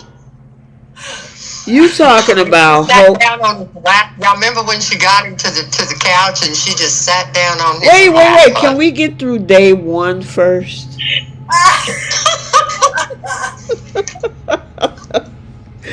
Oh We got my interrupted God! on day one. What you say, Jenna?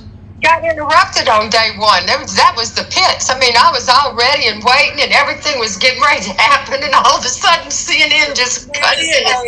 Well, listen, let me tell you. So I happened to, because I was waiting on Comcast to get my internet together, and so I was listening live on Spaces on I keep want to call it Twitter, but over on X, because there's a group over there, and they listened to it live. When that cut in, it was so many pissed off people. It was hilarious. I was so mad. J Money was over there. He came. He was like, "Oh my God, the freaking interruption!" I was like a cold shower, an ice cold shower. So, and I'm watching. Oh my goodness. So I'm like, you know what? I said I'm just gonna go online because I know the guys from Canada, they don't get the interruptions that the US get. And so I was able to see that full episode, and I was like, oh yeah. And when she did that one scene where she took his fingers, I thought she was going to put the whole thing in her mouth.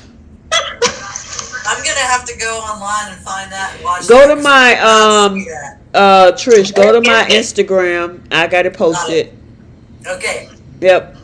It's all right, posted. y'all talk amongst yourselves. I'll be right back.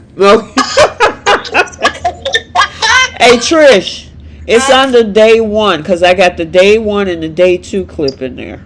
Okay, all right, leave me alone. All right, whatever. Listen, Bree, what did you think, girl? There's a lot I'm going to say here. I'm so proud of my girl. And the thing is, she made sure, she reassured Thomas, are you sure? Can you handle this? Right. Okay. And then she went in fighting. You would have really thought this was a real life couple. I mean, this is some very, very, Oscar winning acting here for these love scenes. Now, just the way that she pulled this man in, the way that she felt confident to take everything off. She's like, look, this is what I want. This is what I got to have. Let me lock this door. Come over here. But it was so good. Man. And then they put this girl back in this ugly dress. I don't know why they put her in a dress. That was one of the ones that he was helping, look at for the line, and I'm like, not that one. And then and I love the scene where he got down on the knees when she was on the little platform, and he got so close to her knees, and he came back up, and she touched his finger, and she was like, I used to get worried that you would feel my heartbeat, but now. Wait a minute, hold on. You gotta talk it all out, girl. And in the voice too, man. I'm sitting over here looking for the video. My fingers slipped and rolled the freaking mouse up. I've lost my place now. Thanks a lot. Y'all crazy. I'm sweating over here. What's happening? Oh my God, you guys are hilarious. All I could think was Brooke would have been proud. Brooke would have been proud. I mean, you think that's why she might be a little low key mad because she's like, I can't do that no more. Let me ask you guys a question. Have Brooke scenes ever been like these? No, I can tell you no. Not even with Ridge have they been this passionate. With Nick, yes. With Nick? I was going to say Nick, but I don't think, not like this. Well, what about what about with Bill? As a matter of fact, I will tell you what I was thinking. I was thinking about Bridget and Nick. Bridget and Nick said some hot moments like this. Really? I mean, hot moments like this. Okay. I would say the same thing about Brooke and Nick, because they had they had a plane scene, and they were always on a boat. They always they had very passionate, intense moments between them, because it was so wrong, so right, that sort of thing. That's what kept them together. I'm telling you, Bridget had some hot scenes with Nick. I'm talking hot. Really? I'm trying to remember that. Oh God, ma'am, that was the whole thing about Bridget and Nick. That was their whole. I mean, their whole dynamic was these two couldn't keep their hands off each other. I mean, they were hot, and they would break up the makeup. Oh my God! Hey Bree, did you see J Money? J Money told me to shut up and let you act it all out like she wants. Bree, you go, girl. Thank you, J Money. Thank you. Y'all funny. Oh my goodness! I adore you. That is hilarious. Okay, so I got it on the screen. I got to give it to Annika. Because the way she looks at him, her moves, it's like, girl, have you played in any other movie somewhere else? She's making it look real, I can tell you that. I know, and Thomas is looking like, what is happening right now? I can't believe my dream has come true after 12 years. She's asking him if he can handle it, if he can take it. And I mean, this guy is foaming at the mouth. He's dying for it so much. And she's wanting to know if he can take it. What does she think he's going to say? I mean, he's sitting up there talking about, yeah, I can do it. We know he can take it. They were in bed for 4 days. Wait a minute. Not only can he take it, baby, he can dish it out. He can dish it out, too, because remember, he put her to sleep. You never got over that, Letitia. I swear, you have said that so many times. I'm serious. I mean, because she woke up and she was like, wow, I've been sleeping. He's like, yeah, you've been sleeping for a while, but I'll take that as a compliment. So he wore her out. And he helped her find a little spot. did you say squat? It's awakening. An awakening. And wait, okay, so let me ask you guys this. Is she trying to convince herself not to fall by her keep telling him this? I think she's projecting because Totally. you know what I'm saying? I honestly believe that she is saying, I don't want this. I don't want it. I just want to make sure that you get it. You're talking to yourself. You do want this, and you want him, and y'all want to be in a relationship. She's just afraid of what her mom is going to say. You hit it, Letitia. That's exactly what's wrong with her. She has all these emotions that she has never had before, and you can see how much it frightens her, but yet she doesn't want to fight it. Mm-mm. And the only thing that's holding her back is Brooke is in her head. Yep. But I'm glad that we were able to get that. I mean, especially now moving into day 2.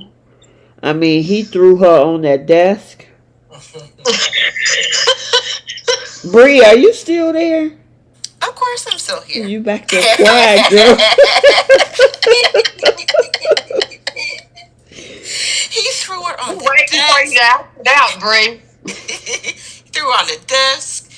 Then the girl got on the couch, and then the way he pulled the strap down. Oh gosh! And then she had to quickly grab that. I was like, "Hold on, I got a caption for that." Wait a minute, hold on, I got a. She sat down on his lap. That was just it. Okay, I mean, she just sat down on his lap, and they went to it. Yes, they did. Hold on, I got another caption for you guys, but I totally agree with this. And you, who is that? That was Jenna. Okay, hold on. Let me get this pushed over. Cracking me up. I'm I telling find you. it funny. I find it funny she has his finger in her mouth while she's saying, "Can you handle it?" So what were you doing to this man, girl? That you definitely were doing with Liam. Right. She goes, can you handle it? Shut up. Oh my God. Y'all are a fool. You could tell that Liam was not ringing her bells, honey, because this has been an awakening for her. Sleeping with Liam must have been a real drag. I know, right? It's like being in one of those. Liam was the snuggie. Thomas is the down comforter. Y'all crazy.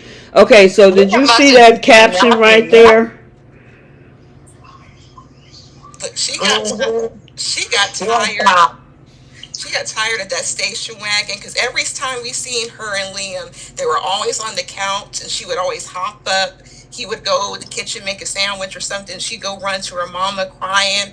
And then when she gets with Thomas, she is all over him. It's just passionate, it's loving, it's everything. So she just got tired of the used station wagon that Oh the whole Lord. that she shared between her and If she's hopping up, it ain't to leave the couch, that's for sure. Girl, who was that? uh-uh. That was Nicole Beth said that she was doing the reverse cowgirl. Oh wow. Yeah, she didn't sit down. She slithered down. I mean, did you see that? That was amazing. Yeah, It was hot. I mean, he took that strap down real slow on one side, and then turned around and did the other side. And like that caption said, when he pulled that strap off your shoulders, you know what time it is. Yeah. We gotta give them both credit, though. I'm gonna tell you what. For two young actors, they flat have done this. I mean, they got it down to art form. They nailed it. My question is, I can't see how, especially, I know she's single now. How the heck is Matt Atkinson doing it, though? Yeah. I mean, I know his girlfriend Brittany got to be like, I ain't watching today. Or maybe Brittany's giving him pointers. Maybe that's so. You know, you should do this. You should. Like practicing. Wait a minute, you sound muffled, Jenna, again. I'm sorry. Maybe they're practicing. You know, you never know. I don't know, but all that neck kissing and biting and stuff like that, you can't tell me. And then he's caressing the neck and stuff like that. Your skin got nerves that you cannot tell this is just acting. Yeah, but you also know there's a room full of people watching you, giving you direction. Listen, hold on one second. I'm telling you, Letitia, I swear to God. Listen. I don't care if there is like a piece of my own hair that falls on my neck or something. I feel that, right? Can you imagine this big old warm hand and the wet lips on your neck? Yes, as a matter of fact, I could. I could imagine it the whole time they were doing it. Oh, I'm sitting up there like, how can they? And I know she, like I said, she's single and stuff, you know, but I mean, she got to be respectful because obviously she knows his fiance, but it's like, I couldn't watch. I'm sorry. Aren't they coaches for this kind of stuff? Say it again? Don't they have coaches that are on set for this kind of stuff? I mean, I had read somewhere that they have. They're being told exactly what to do. Move here, do this, more leg. Turn around. Yeah, it's almost like, you know, everything that they're doing is basically choreographed by this coach. It's, you know, like there is actually somebody else in there while they're doing this, directing how they're doing it. Jenna, but your skin don't know that. Yeah, Jenna, let Thomas come up and kiss your skin. Anytime. Hey, back up, Jenna. Man, listen. I mean, hey, and let me tell you, most women like foreplay, and with all that hand stuff going on and breathing and hot breath, Shoot. I don't see how. Look, I'm surprised they'd be like, look, can we take a break? I gotta calm down. I know, and really, Letitia, you have a point because I have wondered that myself. This is some really, I mean, we watch soaps and there are some sexy scenes, but these have been just knocked out of the ballpark. I mean, they are so real. And you do wonder, how are they dealing with this? Yeah, I mean, like you now, I do have to agree with you and Trish that there are tons of people around. There's all these hot lights and cameras, but your skin is still your skin. Your nerves are still your nerves. Exactly. You know what I'm saying? So even if somebody is saying, touch that neck right there, and you touch that neck, you going to feel that. Neck. Yeah, you feeling that neck. I mean, I wouldn't complain about that. What'd you say, Bree? I mean, I wouldn't complain about that job. I mean, especially with him. Yeah, look, the director said this, do this. Yeah. Mm-hmm. I mean, but did you want me to do this too? What if we do this work? It's like she actually looks like she gets in a zone, and so does he. And you see it, but it's almost like she's in this zone where, I mean, you look at her face and you don't see nothing but just pure out and out desire. Exactly, her eyes. I love her. I think she's amazing. I mean, I'm telling you, I mean, because when you got that man taking his fingers going inside the back of her dress, going up her back, there's no way that would drive me insane. Insane. It drives us insane just watching it. Exactly. I know, it's like, is that where? I didn't say that either. So I mean, like you say, it drove a lot of the fans insane. There were some people in the comment section saying that they needed hot showers, a glass of ice water, because they just put it on that good, the two of them. They did. I'm gonna tell you what, I haven't seen a couple this hot on soaps in a long time. Mm-mm. They bring it. I mean, the last group of folks that I actually thought was Adam and Sally. I mean, not Adam and Sally, Adam and Sharon. 4 years ago, when they had that whole bedroom scene, and he threw her on the bed or up against the wall. Now, I wouldn't mind having them do a little bit of that too, meaning dope. Let's get some wall action and some throwing them some chandeliers or something. You know what I mean? But yeah, this is cool. I'm not complaining. This is just pure out and out. I mean, just desire. And she just. I mean, he looks like he is totally stoked for this, but she looks like it's like I ain't taking no for an answer.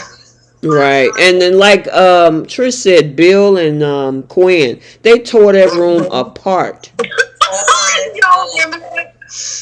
And Liam was sitting up there. Liam was looking like, Quinn. They got the ball shaking. Yes, now see, that's craziness right there, because Bill threw her up against the wall. She loved every minute of it. Yes, she did. That was kind of the whips and chains thing they went into. Yeah, but the other thing is, she said, I think Bill told Quinn, you are totally insane. And she said, you know what? You like it anyway. And I was like, I can't, you can't. And our girl, she's headed over to GH, by the way. So, did y'all see that? She's going back to play her old role. Yeah, I miss her. I wish she could have came back. Oh, I miss her. Yeah, she could come back and throw a monkey wrench in a few things. Oh, let me ask y'all. Y'all think they're going to break up Katie and Carter? I hope so. It's a yawner. Yeah, that's boring. It kind of looks like they headed in that direction. Yep, it sure does. Because to me, I don't know. I'm over it. Yeah, because they don't really have that much in common. I forgot there were a couple. Yeah, we haven't seen that much of them. You think they'll put her back? I'm wondering if they wouldn't put Krista Allen with Carter.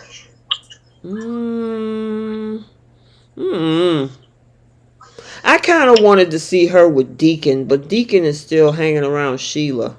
I was hoping she'd get with Bill. I think she and Bill would be very interesting. You know what? I could agree with that. He's gotten over the bullet in the back. I think they could be very, very interesting together. Just the whole dynamic of them being together would be interesting. Mm-hmm. Plus I it'd be agree. hot. What'd you say, Trish? I said plus it would be hot. Oh, yeah. I think that would be really hot. Well, Bill did a hot scene with Steffi. Oh, my God. Oh, Lord, you talk about hot. Yeah, I remember that scene with Steffi, and they was sitting up in the middle of the bed where she was straddling him. Mm-hmm. Yeah, I mean, you do have... Hot. Yeah, they were hot, too. So, I mean, if you could put... Well, I guess Bill sleep with the daughter and the mom. Okay. Well, you know how this show is. I mean... Yeah, that's true. That's true. Oh, my goodness. Yeah. But for some reason, I think she'd be hot with anybody because the girl just has chemistry. But I would love to see the dynamic of her and Bill just because of the situations that go. It's just really soapy stuff. I think it'd be really interesting. Gotcha. Yeah, I agree. I agree with that. There's just a whole dynamic. Ridge would probably freak out. Brooke would probably go nuts. Katie would freak. I mean, it would just add a dynamic to all of this that could be really interesting. Mm-hmm. Yep, I agree with. I mean, it would give us a switch or whatever. But as for Carter and Katie, it's just not there for me. It never was there for me. I never did understand that attraction. I have a suggestion. Wait a minute, I can't hear you. I have a suggestion. What you got, Bree? Just walk with me here. And put me with Carter. Oh. Okay? We put you with Carter already, Bree. I promise you, anything you see Hope and Thomas do, that will be thrown out the water. But I think... Wow. I think... Yeah, put me and Carter. I'll have his baby. Wait a minute. Hold on. We'll take over Forrester Creations, and then we'll also run Spencer Publications. Bam! There you go. Oh my Bree, God! To make that happen for you, I would in a heartbeat. Bree, you better believe it. Oh my God, Bree. I'm telling you, I wish I was about 40 years younger, honey, because me and Chance would be having a good time. She said her and Chance. I could do the over-under. I could go with Bill and do the older, and I could go with Nick and do the younger. Really? Oh my goodness, y'all Who do you think is hotter, Thomas or Chance? Oh God, that's hard to say, child. Thomas. The heat. He brings the heat. Chance is Americana. Yeah, we haven't really seen Chance in action either. That's the other thing. They kind of keep Chance hidden. That little blip he had with Sharon, that wasn't too much. I'd like to see that guy really have at it. You silly. Work it, Chance. So Bree, you want Carter and Nate? Well, I want them all. I want Carter. Carter's mine for Bold and Beautiful because there's no one else in Bold and Beautiful. Mm-hmm. But for the Young and the Restless, I got quite a few. Now Jenna. Yes, dear. I've been eyeing Chance. I'm not going to lie to you. Keep your hands off my man. He bamboozled me. I wasn't trying to look at him. He just happened to be fine, and I looked in his direction. I'm sorry. He is hot. But Nate, Chance, and after you showed the last few pictures on your recaps, Adam now. Oh yeah. Adam is hot. Adam actually, I think his own personal photos and how he do his other photography, he looks better, of course, because he's doing his own thing. But yeah, Adam ain't that bad, Mm-hmm. He's just same with the guy who plays Nate. There's more pictures without that part. I promise. Yes, thank you. That is true. He's a beautiful man. Yeah. His eyes. Y'all, Nate has the most sexy eyes I have ever. I mean, he is sexy looking. And No his two ways. facial expressions, like Sultry, man. I mean, he gets in there. It's like, wow. Yeah. So I know I got some guys in the chat. Are there any for the guys in the chat? Are there any ladies? Are you guys wanting a little taste of hope? So a little taste of Audra? So, I mean, as coming from a woman's perspective, Hope's hot, man. She's beautiful. Yeah. She's got the it factor. Shoo. I will tell you what, I haven't seen that kind of desire on any woman on any soap. That woman's got desire in her face, in her eyes. I mean, it's there. It's there. ID says, does anyone miss Liam? Oh no, he can stay gone. No, nobody missed. Yeah, it's like we haven't seen him all week. Dewan said he won. Okay, so Dewan says Audra. Ron says Audra is smoking hot. You know the guys are gonna pick Audra, honey. Yeah, Audra she's gorgeous.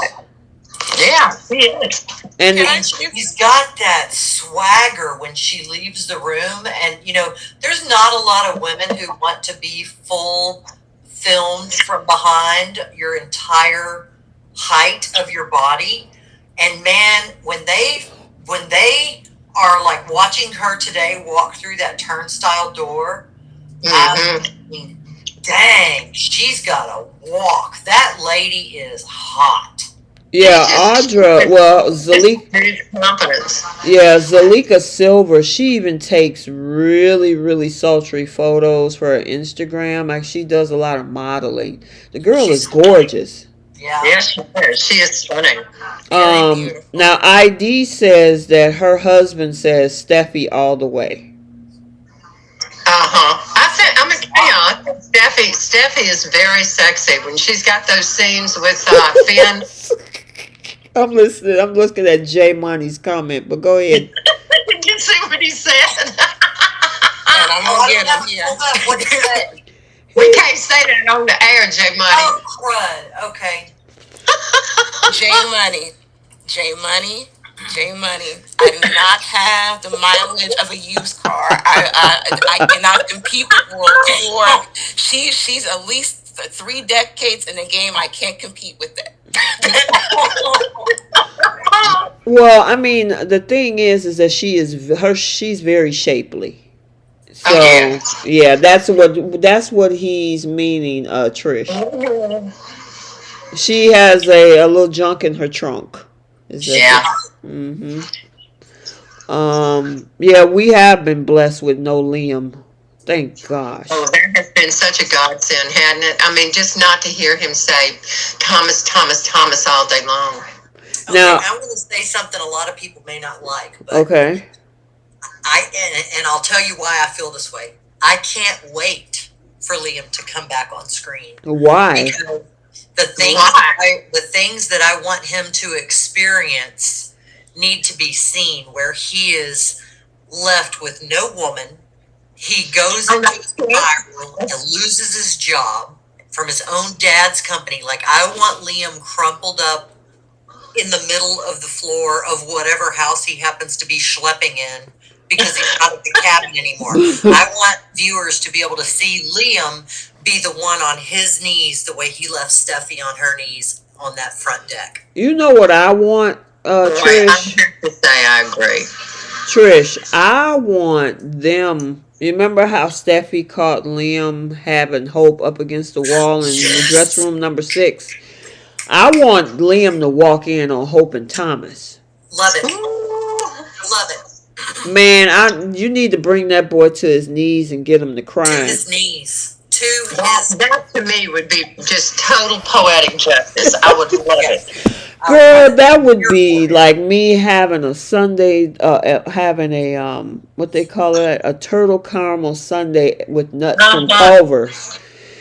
And for preser, not dessert, not wait till after dinner. That's preser. Exactly. That would be so sweet for him to walk in and catch them. I mean, even if he don't have to walk in, just like he saw them up above, Catch them going through the whole motion, throwing up against the desk, sucking fingers, biting, all of it.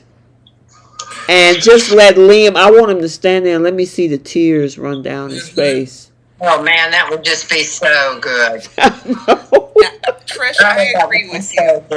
Thank y'all for agreeing with me. Thank you, Bree. Yes, I agree with you. I need for him to do exactly everything he did at the beginning of the year, where he was going to the office each and every single day. He had a whole W-2 at Forrester Creation. Oh man, you could say, the man, it was like, did he ever hit a lick of work? He was at Forrester 24/7. I thought he was going to pitch a tent. And now this girl's in the office. That would have been the perfect opportunity. For him to walk in. I would rather him versus Brooke. Right. Do y'all remember that scene? And really, I have to say, Trish, your idea is brilliant. Because listen, I remembered immediately that scene where poor Steffi, she walks into that office and he's got Hope straddled on that sewing desk thing, and he's about to go at it with her. And Steffi walks in and sees that. That's what he ought to see when he walks in on Thomas and Hope. Yep. But not Thomas going into Hope. Hope coming on to Thomas. Like, it needs to be Hope as the instant. Now, you know what else? I got a little bit of a twist, which I need to put a little bit more fire up on the Hope. Stop playing these games. Okay. Because you remember, this is just a situationship. I need him to go on some dates with some other women. Oh, yeah. Oh, I'd love that. Get some models on there, some really good looking ones, because they got some cute ones on there. Exactly. If he come in the office, she come in trying to do her, give me the big eye thing, like come hither, and he be like, you know what, I'm on my way out, I got a date, but we can check in, I'll check in with you later this week. She'd be like, what? Like Thomas has had a little bit of awakening himself. You know what I mean? What do y'all think about that? I love it. Give her a little bit of competition. I love it. Well, I'm glad you brought that up because it's been on my mind. And as much as I think we all talk about how hot they are together, and they are, and they're bringing it in all the 9 yards.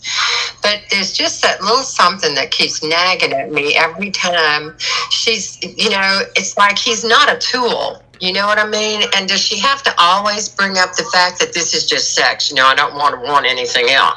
Yes, she does, because she's telling herself. What'd you say, Trish?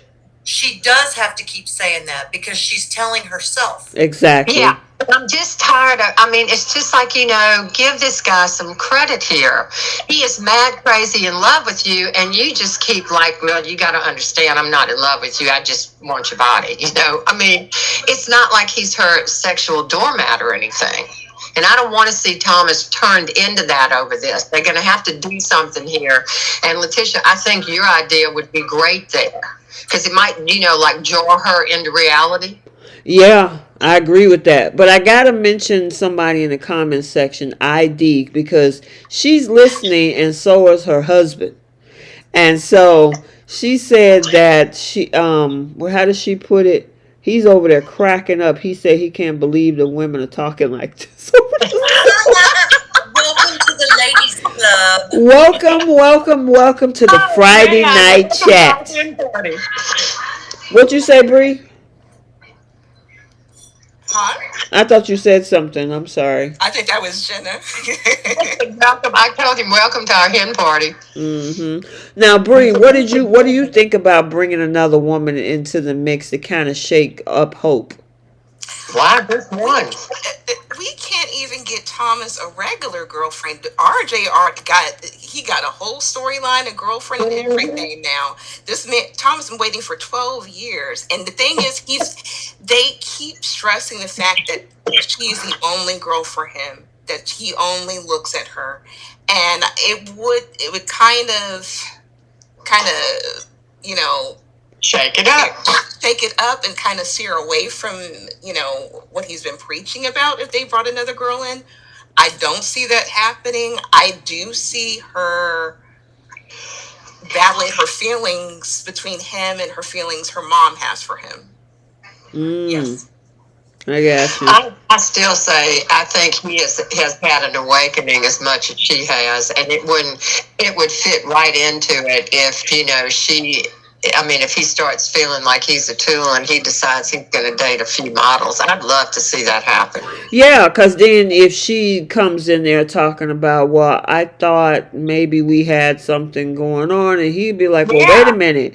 You said that, you're not in love with me, that this is just us having fun, so I want to go on some dates or whatever. But I don't see that happening because Douglas is going to be playing matchmaker next week. So it's not just that, but y'all know Brad Bell would never let that happen. Thomas is a prop all the way through this, so but it would be interesting to see. Right. I have a question. Go ahead, Bree. Are they going to age Douglas? Because they aged baby Beth to where she was 7 years old, and Beth was a baby. They even got Beth a different birthday. Yeah. Beth was as a baby, and then I think Douglas was like about 7 years old at the time. So are they going to make Douglas a teenager now? That would be a good question, because that would mean Beth almost caught up with. Because what is he, like 10 or something? I don't know. That's what I had. Douglas. How old is Douglas? 8? I don't know. But then they just made. 7. Well, wait a minute. Hold on. So if you're right, because they Sorod Beth. How old is Kelly? Kelly's got to be like a year or so older. So she's 9 now? Yeah. Oh no, the girl. Listen, she went from having a January birthday to August, so it's like that was really that weird. was crazy. That really threw me off. I was like, wait a minute, it can't be her birthday. She was born in January. Exactly. Right. Exactly. So strange. Oh man, we had a crazy week, guys. It's been wild. Both soaps I find have been kind of up and down with the writing. I don't know if it's a writer's strike or what it is, but the writing has been really strange. I don't think the writer's strike affected the soaps, but I just think, I don't know what's happening, but something needs to be done. Let me ask you a question. With Eric trying to take back who he is in the company, and Victor is also trying to reestablish who he is in his company, does it seem like there's some similarities in that storyline, even though it's very much with not only them, but also with Billy Adam and Billy. I think the similarities between them is unreal. You said Adam and who, Trish? Adam and oh my gosh, y'all, I've just gone. Is on Bold? Yeah. What, Adam and Victor? No. On Bold. Forget me. Go ahead. Adam and Thomas? Thomas Ridge? Yes. Thomas. Adam and Thomas. Yeah, they're both like the dark characters. A lot of times they have similar stuff happening with being kicked out of the family or whatever. So I think, I don't know how many original ideas there are out there, if there are any ever left. But they seem to be, they would recycle storylines, but they didn't do it at the same time. And I think sometimes we're getting parallels. Well, the interesting thing, I don't know if you guys knew this, but back about, when was that, 2000, about 4 or 5 years ago, when both Adam and Thomas, if you notice, they came to the show, Atkinson rather, and Mark Grossman, came to each show at the same time because they both were being considered for either Adam or Thomas. Oh, wow. And so there was Adam actually did a test run for Bold, and so did Matt do it as well, and they decided to take Matt and send Mark over to The Young and the Restless. So they were looking for dark characters. They had two, one was to play Thomas, one was to play Adam, and they both were recasts. And so they ended up just saying, oh, you know what? We'll just send you over here and send you over there. So that's why it's so much of a similarity, because they were both fighting for similar spots. Yeah, they're both great actors. Was That's this a af- good point, Trish. What? was That's this a af- Oh, sorry. I was going to ask, was this after Summer and when Hunter King and Matt Atkins were on YNR, and then he came over to Jabot? Yeah, that Okay. was way after. I think there was like 5 or 6 years in between, because I think that whole situation between Austin and Summer happened like, it ended in like 2012, 13, something like that.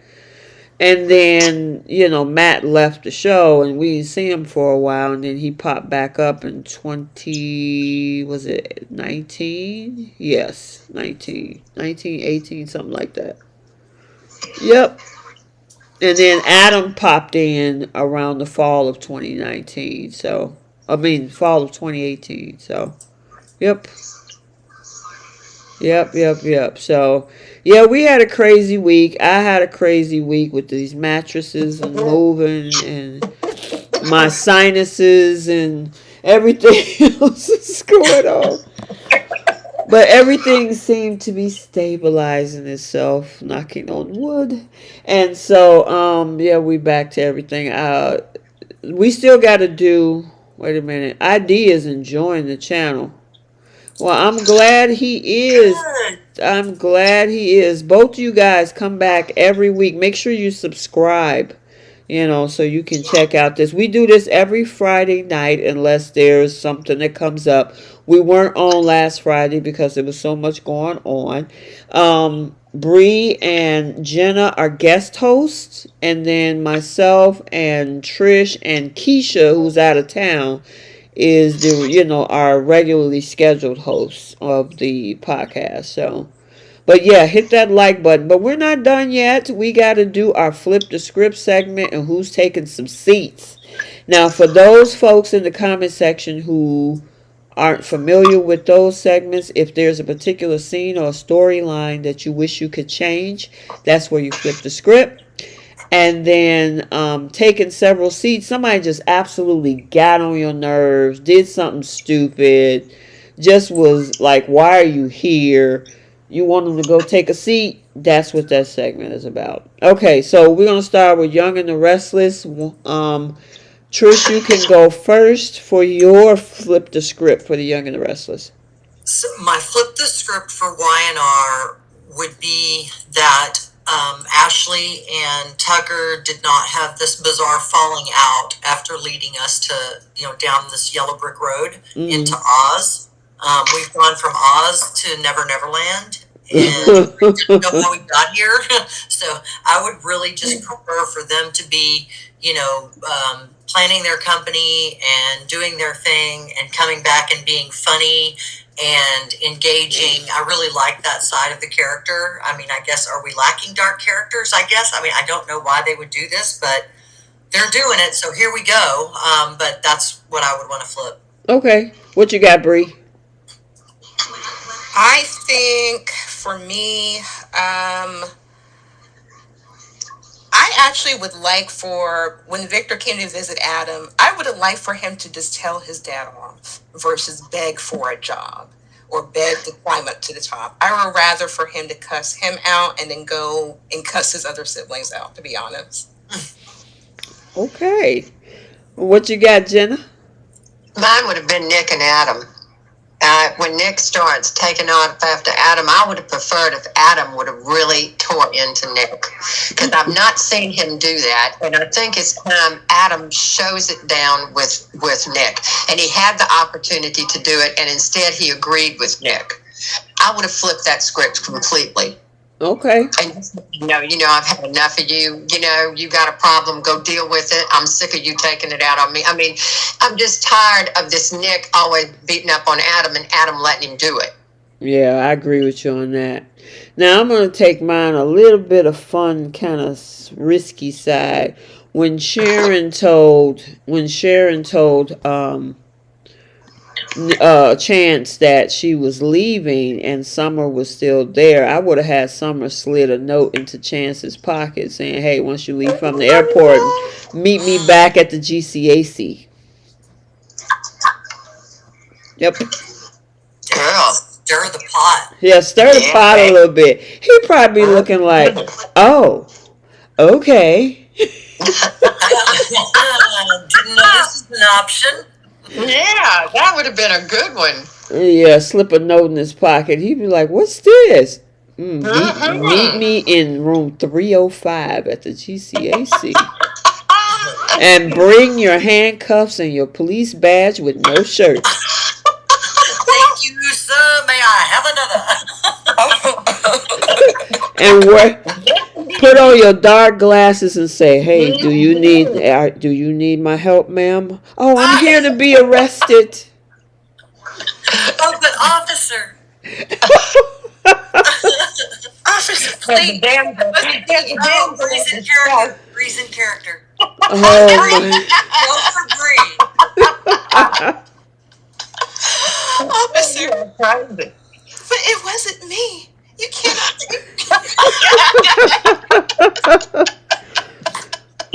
And then listen, put your arms up against the wall and say, "I can be searched. You want to search me?" Okay, I had to throw that one in there. Oh, that's a good one. All right. What's your husband doing? Is your husband okay? Stupid. We love you. Oh my gosh. I know. ID. It's like her husband is probably like, "What did I get myself into? Listening to these crazy women." Listen, that's how we have fun over here. It's Friday. It's been a long week. We headed to the weekend. Hair down Friday. Yep, let your hair down Friday. Okay, so now we gotta switch over to bold. What's your flip for bold, Trish? Oh, God. Oh boy. Okay, my flip for bold would actually be that Hope forgot to lock the door and Liam would have walked in on him. And I'm probably stealing that from you, Letitia, but it was a really good idea. Man, and made him cry. You can't even forget that part. Have to have the tears. I know, right? Yes. Okay, what you got, Bree? That would have been mine. But honestly, I would like for, instead of Eric saying that he's going to start a line, I would actually like for make a power play and say, "I'm going to be CEO of Forrester Creations." Ooh. Ooh. Well, you know, he said he wanted his office back. He was tired of everybody using it. He did. He had a big deal about the stapler. They were taking his stapler off his desk and everything. Mm-hmm. The man was crying about his stapler. They keep disrespecting Eric, and I am not having it. Leave this man alone. Leave his GCAC alone. Let this man be. No, right? Leave that man alone. Let him have his line. That's right. Okay, what you got, Jenna? If I would have been in Eric's position when Brooke came in there and was telling him all that stuff, Mm-hmm. I would have liked it if Eric would have just asked her to leave. Because I think that's exactly what she deserved. She was just absolutely too condescending. And really, it should have been him and Donna. They should have asked her to leave. Because what she did was just despicable. Mm-hmm. And he should have not sat there and put up with that. Yeah. Okay. This is risky. It was pretty hardcore. Yeah. Tell me about it. Let me see. I don't know where I want to go with this because I really don't want to flip Thomas and Hope at all because they were doing enough flipping on that desk. And unless I had to go with, just leave Eric alone. Let the man have his line. Come on. Let him have it. I mean, Ridge, you talking about you want him to go sit down somewhere. You go sit down somewhere. I mean, you wouldn't even have a company. Told him that. What'd you say? Eric should have told him that. See, I wanted Eric. Eric, that was my whole thing. I agree with all of y'all. I think everybody needs to leave Eric alone because Eric owns this company. This is his to do what he wants with. Exactly. And all of them out of line. And it's time that Eric just stands up and tells them. I mean, he's saying a lot, but, you know, it's time for him to just really, listen, none of you have any argument with me. This is my company. I do what I want to do. I mean, he should have been more victor there. Right, exactly. They keep treating him like he's just some dumb old guy. And it's like, no, this man built an empire. And he wants to create a line, his last finale, as he called it. Let him have it. Well, the truth is, there shouldn't even be any question. Right. I agree. I mean, that's my point about all of this. Why would anybody even question this man? Mm-hmm. I agree. All right, we got some flips in the chat. V Carter says, flip the script. Phyllis stopped meddling in her kids' love life. ID says, flip the script. Liam get kidnapped by Quinn again. Then he goes back to GH as Dylan, and Quinn returns to Eric. Jay said his flip is Brooke get hits on the head with a pine cone and forget Thomas and everybody. Boy. Ron says, my flip for Bo is instead of Carter and Ridge going over to Deacon, and Finn should have been the one walking in on them. Ooh, that would have been bad. Oh, wow. Ooh, that would have been rough. Nicole, huh? And so, Nicole says, flip the script, Eric smacking the heck out of Ridge for being disrespectful. I agree with that. Monique says, my flip the script is for Bold is Liam walks in on Thomas and Hope tells Liam Thomas hit all the spots and you can't, and continue to ride Thomas. You go ahead, Monique. That is savage. Yeah, that's savage. Yeah, I mean, if Liam come up in there and says, well, he's hitting all the spots that you couldn't, ooh, that's a gut punch. That's talking about a gut punch. Woohoo, that would do it. A, B, C, D, E, F, G. I mean, my thing is that Thomas has raised the bar when it comes to the sex level, right? So how could you go back to hamburger meat when you didn't have filet mignon in the bedroom? You know what I'm saying? Not hamburger helper. She said hamburger helper. Liam wasn't all that anyway. You know what I mean? Listen, I mean, that dude was smiling when he got through, and I remember the last scene that Hope slept with Liam, and she was looking off to the side like, what was that?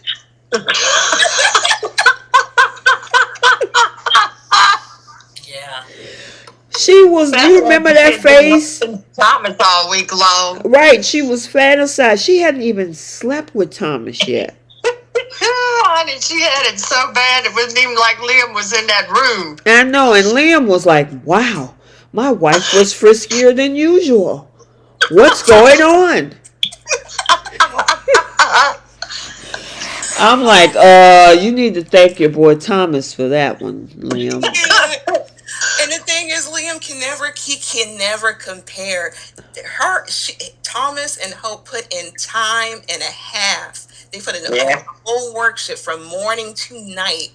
And she took a nap, and they didn't got it in a few times, and she was ready to give this man divorce papers the next day, child. The next day, and she put him on the table. Liam can't compete with that. I'm sorry. Right. So even if, remember a couple weeks ago, she was going to try to reconcile with Liam. It was like, girl, you know you only lying to yourself. Oh man, I kept thinking to myself, and when you go to bed with Liam, you're going to be so sorry you ever decided to go back to him. Because you literally would just be going to bed.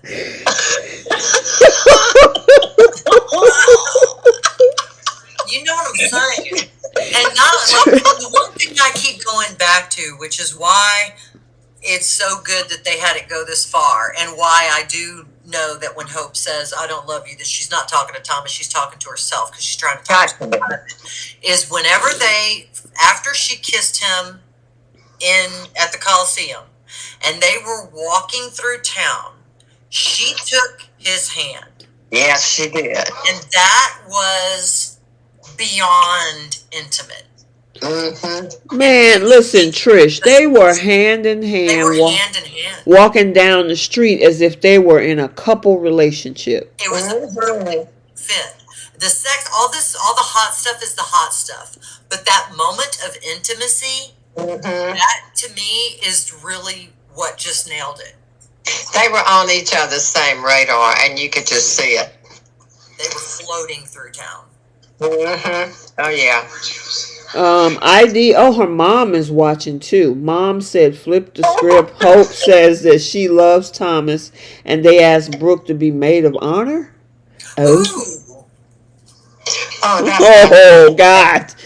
That would be. I'm telling y'all, I'm looking forward to Brooke just walking in on him. I think that's going to be, she's going to see stars and probably go into apoplexy. My thing is, it's like, at what point do you let your almost 30-year-old daughter just figure it out? I mean, why you keep trying to keep this girl from sleep? You need to fix your marriage. Why? He's over there chasing and sniffing behind Steffi. Because of Thomas. It's all because of Thomas. She has a serious hate for Thomas. And it's kind of abnormal, the kind of hate she has for him. Okay, so let's just throw a monkey wrench into this. What if she had a slept with Carter? Do you think Brooke would have been upset about that and still try to get her back with Liam? That might be a different awakening, actually. Oh.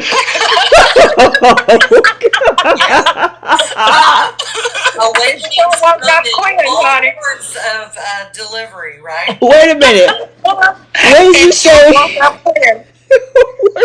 What did you say, Trish? I said awakenings come in all sorts of delivery. Y'all just remember Quinn. It woke her up big time. Yeah, it did. And she had multiple awakenings as well. Oh my God. And those scenes were hot. The way Carter had her on the wall. Okay, so no shade to Eric, but you're talking about the D from Carter and the D from Eric.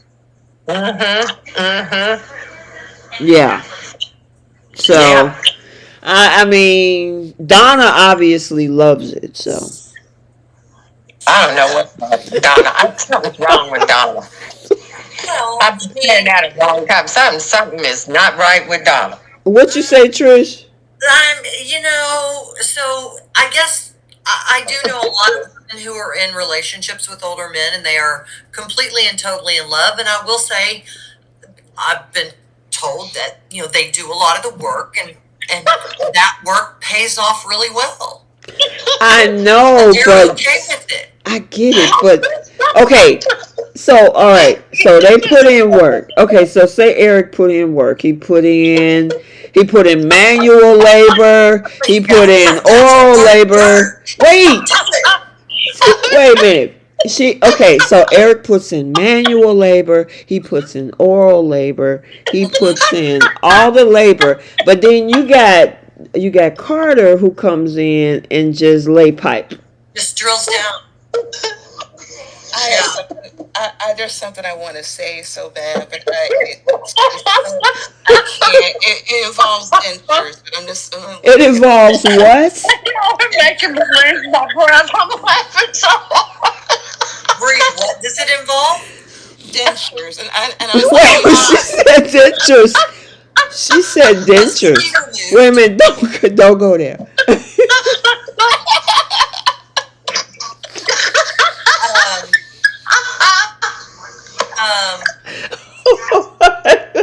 Is your husband okay, ma'am? Is he okay? We're thinking about you. Wait a minute. Well, listen. Think about the honey. You know what I mean? Hey, if somebody can put the honey together with this. Hey, Bree. I've heard what they said about that. I don't know. But I mean, it's working for Donna. It worked. It's still working for her. I'm just saying that it kept. Keep in mind, Quinn and Eric were married for years. Oh my gosh. So y'all crazy. What's the difference between Donna and Quinn, and how come he couldn't get it up with Quinn, but he could get it up with Donna? That never made sense with me at all. Well, because she's Brooke's sister. Yeah, well, there's that, and we also don't know what little unlabeled brown packages have been delivered to the Forrester mansion either. There's always that. I'm just saying. And it's okay. It's all okay, because they're two consenting adults. Oh my gosh. Wait a minute. How did we get here? I don't know. All I said is, would Brooke be mad if Hope was with Carter? It's my fault. It's my fault. I took it a different direction. You said Carter. I immediately thought of a different awakening. That would have been that right there. I'm talking about Quinn's awakening too, remember? I'll just apologize for the alphabet song. I'm sorry for the alphabet song. Apologize. We all were talking about Quinn's awakening too. Y'all know. Oh my gosh. Wide awake. Hey, wait a minute. Did you see J Money's last comment? What did he say? You see? Oh my! Wow. Jay. Oh Jesus! Come on, J Money. Oh Jesus! Oh my God! I'm telling you, this is crazy. And this is his daytime soap. Right. I swear. Oh my God. Let me ask you guys a question. What if we took this intensity of Thomas and put him with Audra? Oh Lord. That would rock that hotel to the ground. They'd have to put it on after hours. Yeah, because I mean, he is very sensual and she is very sultry. Well, how come we never saw this side of Thomas before? It's like, has he been a virgin all this time or what? Well, wait, because when he slept with Zoe, he was making so much noise with her that Hope had to come up in there and say, hey, quiet it down. Right, I forgot about that. But see, that's... Yeah, me too. I did forget about that. She's been thinking about this for so long. Yeah, Thomas was up in there. The one who set her off, remember? Yeah, well, Thomas was knocking out the cobweb. So, I mean, obviously she was making that much noise. Hope heard it. So, I mean, he's obviously a hot boy. You know what I mean? So. Not to be, child, because I'm telling you. I don't, but you see, I didn't remember him with Zoe. Remember he was trying to make Hope jealous. Yeah, and it looked like it was working for a while, and then they threw in a whole different storyline after that.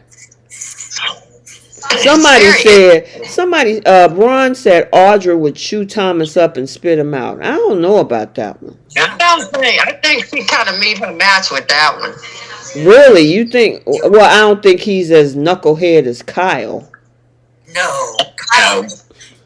No, Kyle, poor little Boy Scout that's done a few. He's a little boy, yeah. I mean, but he's still, no, he's nowhere close.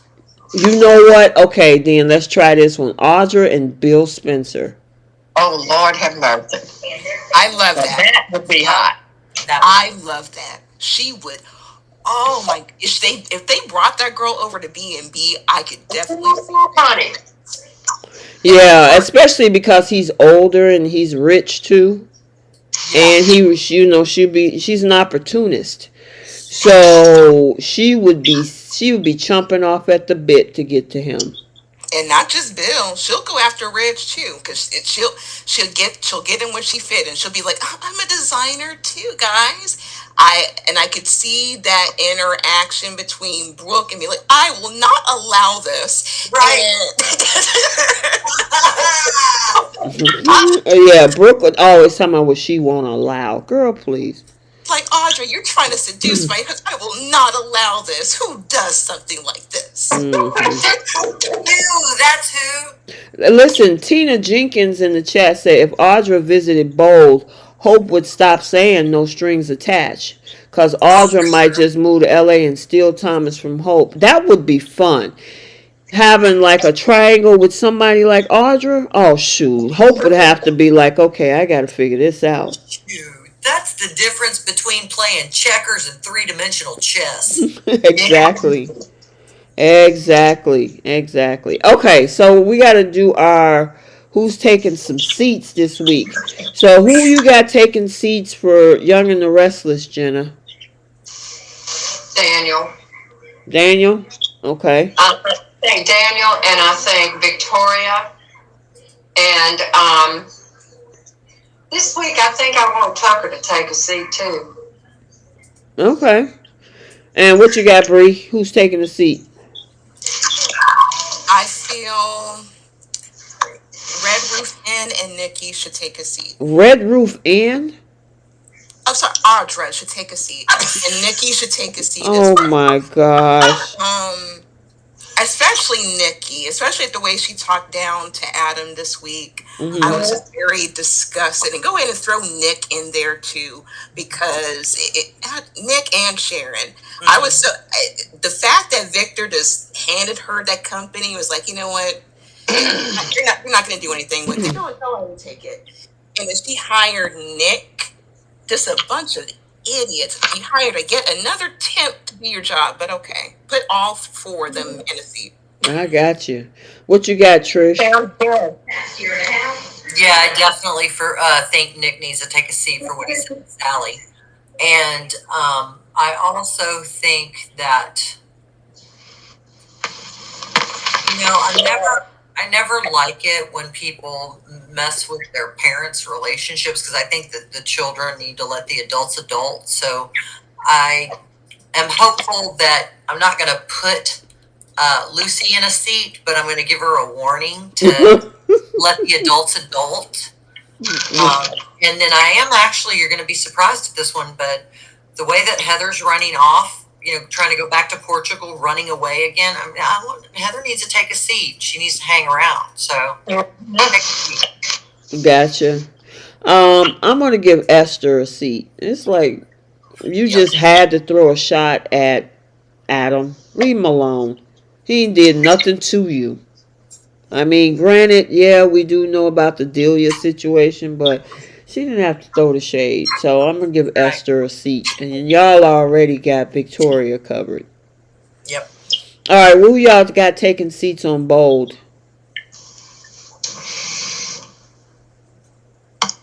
Go ahead, Jenna. Brooke. Okay. Bree. Yeah, I agree with that, Miss. I won't allow it. I think should take several seats and go plan that wedding that no one cares to see. And then what you got, Trish? I'm gonna just tell the news station that butted into my soap this week. See, You said tell a news station to go take a seat. I think everybody was saying that. what you got, dude? I'm gonna have Ridge take a seat. Let that man have his line. Come on. Stop acting with all this ego, trying to send him out to the pasture, send him out to retirement because you wants to run the company. No, let Eric do it. It's not like he's saying, I'm gonna take it on and for the next 30 years or whatever. He just want to do his last line. Let him have it. Let him have it. Let him do his fashions and stuff like that. And then if I had to have one more other seat is that girl Luna, because it's like you up to something. Yeah. See, I already blocked her out. I already forgot. forgot about her. Like, I just can't. Yeah, I mean, they just slid her in, and she got this crazy secret, and I don't know. Let's just let you simmer in the corner until we figure you out. Yeah, I agree. Yep. So, all right, and then one more, and then we're gonna close it all down. We had a great one tonight. Well, y'all are hilarious. Fun. I've had so much fun. I thank you for even inviting me. This is so fun. Yes, I appreciate all of you. Who's y'all star of the week? Well, Young and the Restless. Adam. Bree. I'm going to give it to Red Roof Inn. Lord, you gonna give it to Audra? Okay, Trish. You know, let me see here. I mean, I guess honestly, Audra did get knocked up out of the park. So yeah. Okay. And then, yeah, I guess, yeah, for Audra? Audra, yeah, she's just a badass. I think she's going to come out on top no matter what she does. She's got her bases covered. Yeah, I'm gonna give it to Tucker because the way that what is his name? In real life, I forgot. Trevor St. John.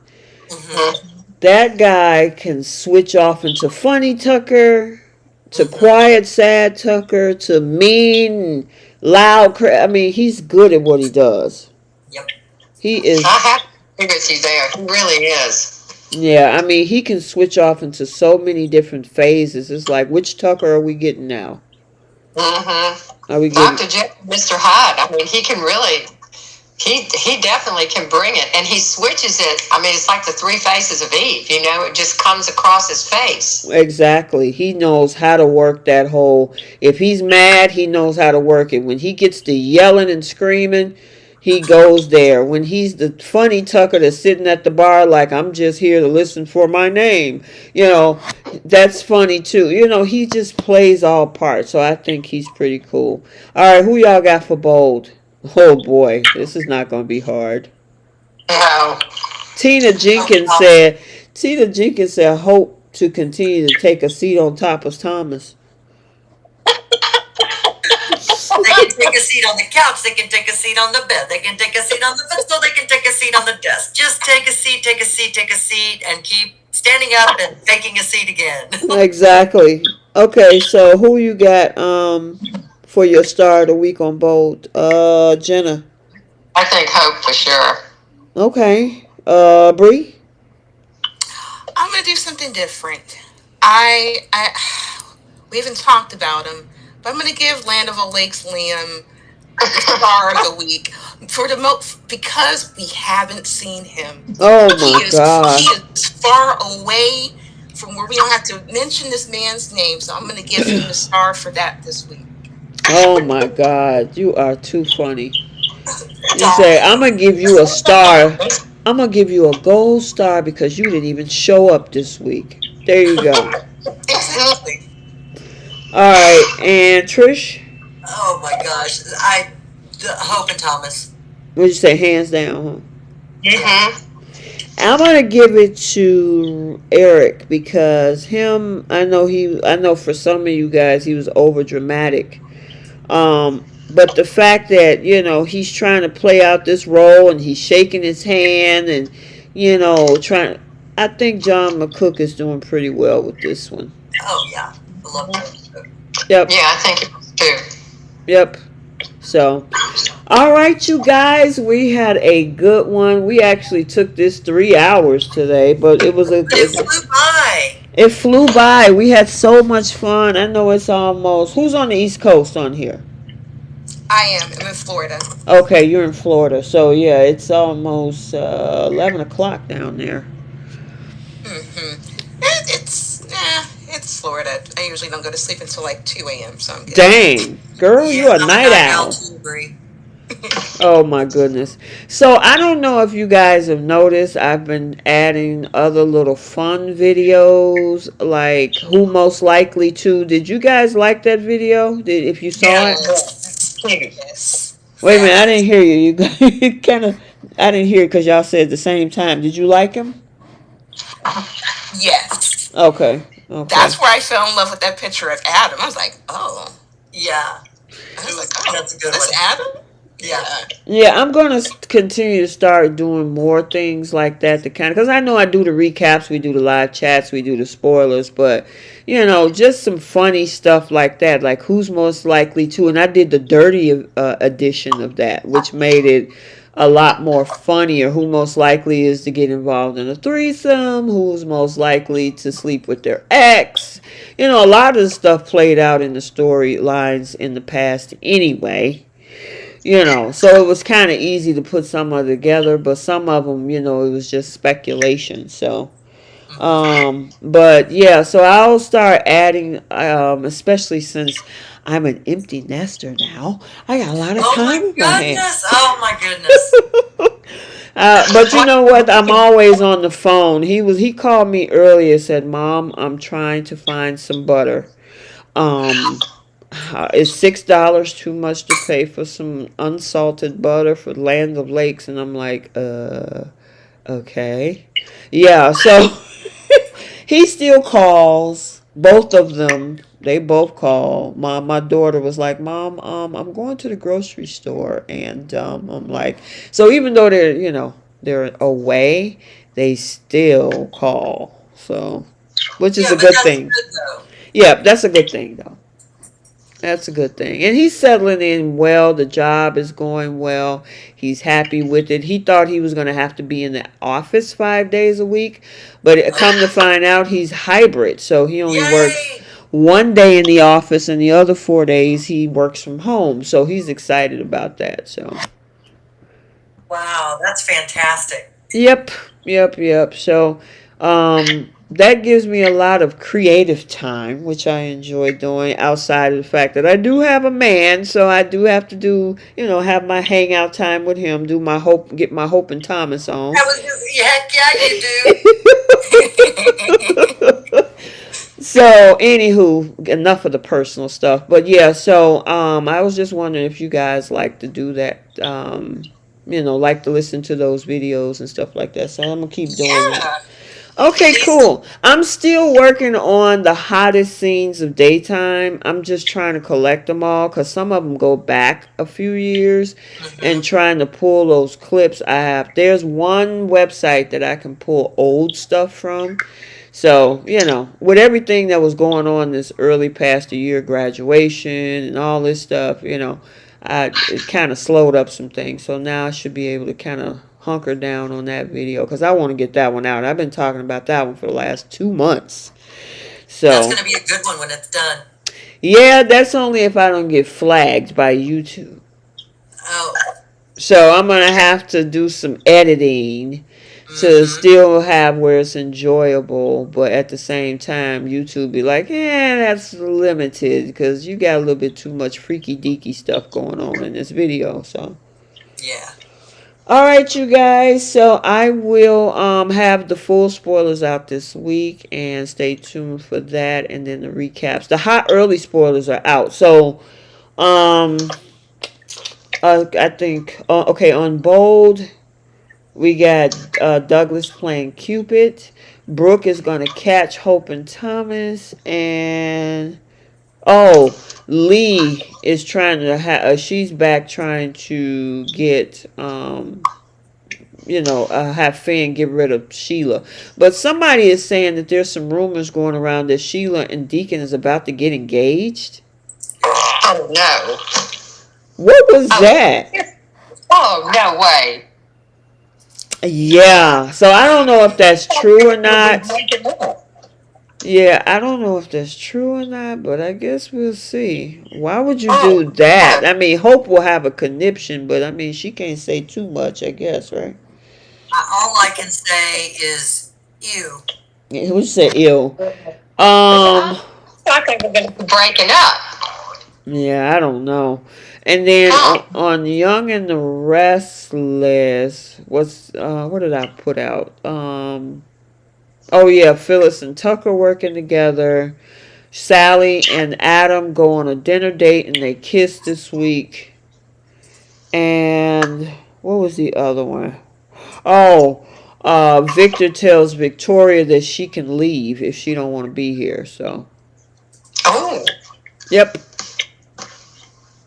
Yep, so that's going to be pretty interesting. Victor is running things next week. And y'all think what's going on with Victor? yeah, I don't know. The other thing is with Victor too is that he pulled out a Chancellor Winters and sold the stock to somebody. I'm curious to find out who that is, and I'm wondering if Tucker has something to do with it. I thought the same thing. What were you about to say, Trish? Oh, I just said, Yep. Either Tucker or Adam.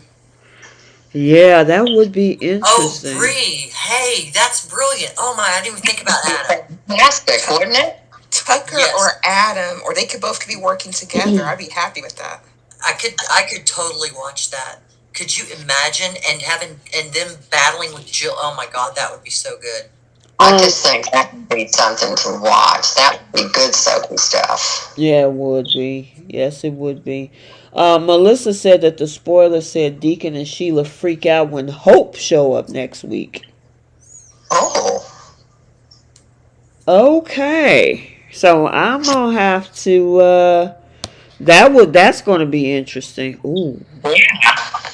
Ooh. Okay. Well, you know what? I usually try. I know everybody put their video spoilers out for the new week kind of early. I usually try to wait for the promo so I can attach the promo and then go from there. Because sometimes the promo give you a little bit more insight, and that usually come out on Sunday morning. So we'll see if that's part of the promo or if they're gonna if we're gonna see Brooke bust Thomas and Hope as part of the promo. So we'll see. Oh, wow. Yep. All right, you guys, we're gonna end it. What did you say, Trish? You said something? Looking forward to it. Y'all have a great weekend. Yes, Yeah. you too. You too. Have a good one, and we'll be back next week for the week of the 18th through the 22nd. All right. All right. Bye. Happy birthday, Money, on Monday. Oh, his birthday is Monday. Yeah. It's Tuesday. Oh, okay. Send some happy birthdays to J Money. Happy birthday, J Money. What is 18th? Oh, Monday. So Monday is the 18th. Oh, he's a Virgo. The Virgo man. I'm the day after J Money. Happy birthday. Jenna, your birthday is Tuesday? Uh-huh. Oh, well, happy birthday to you too, all the Virgos in the chat. Virgo season. All right. Yeah. All right, you guys, have a good weekend, and we'll see you next week. Bye. Bye.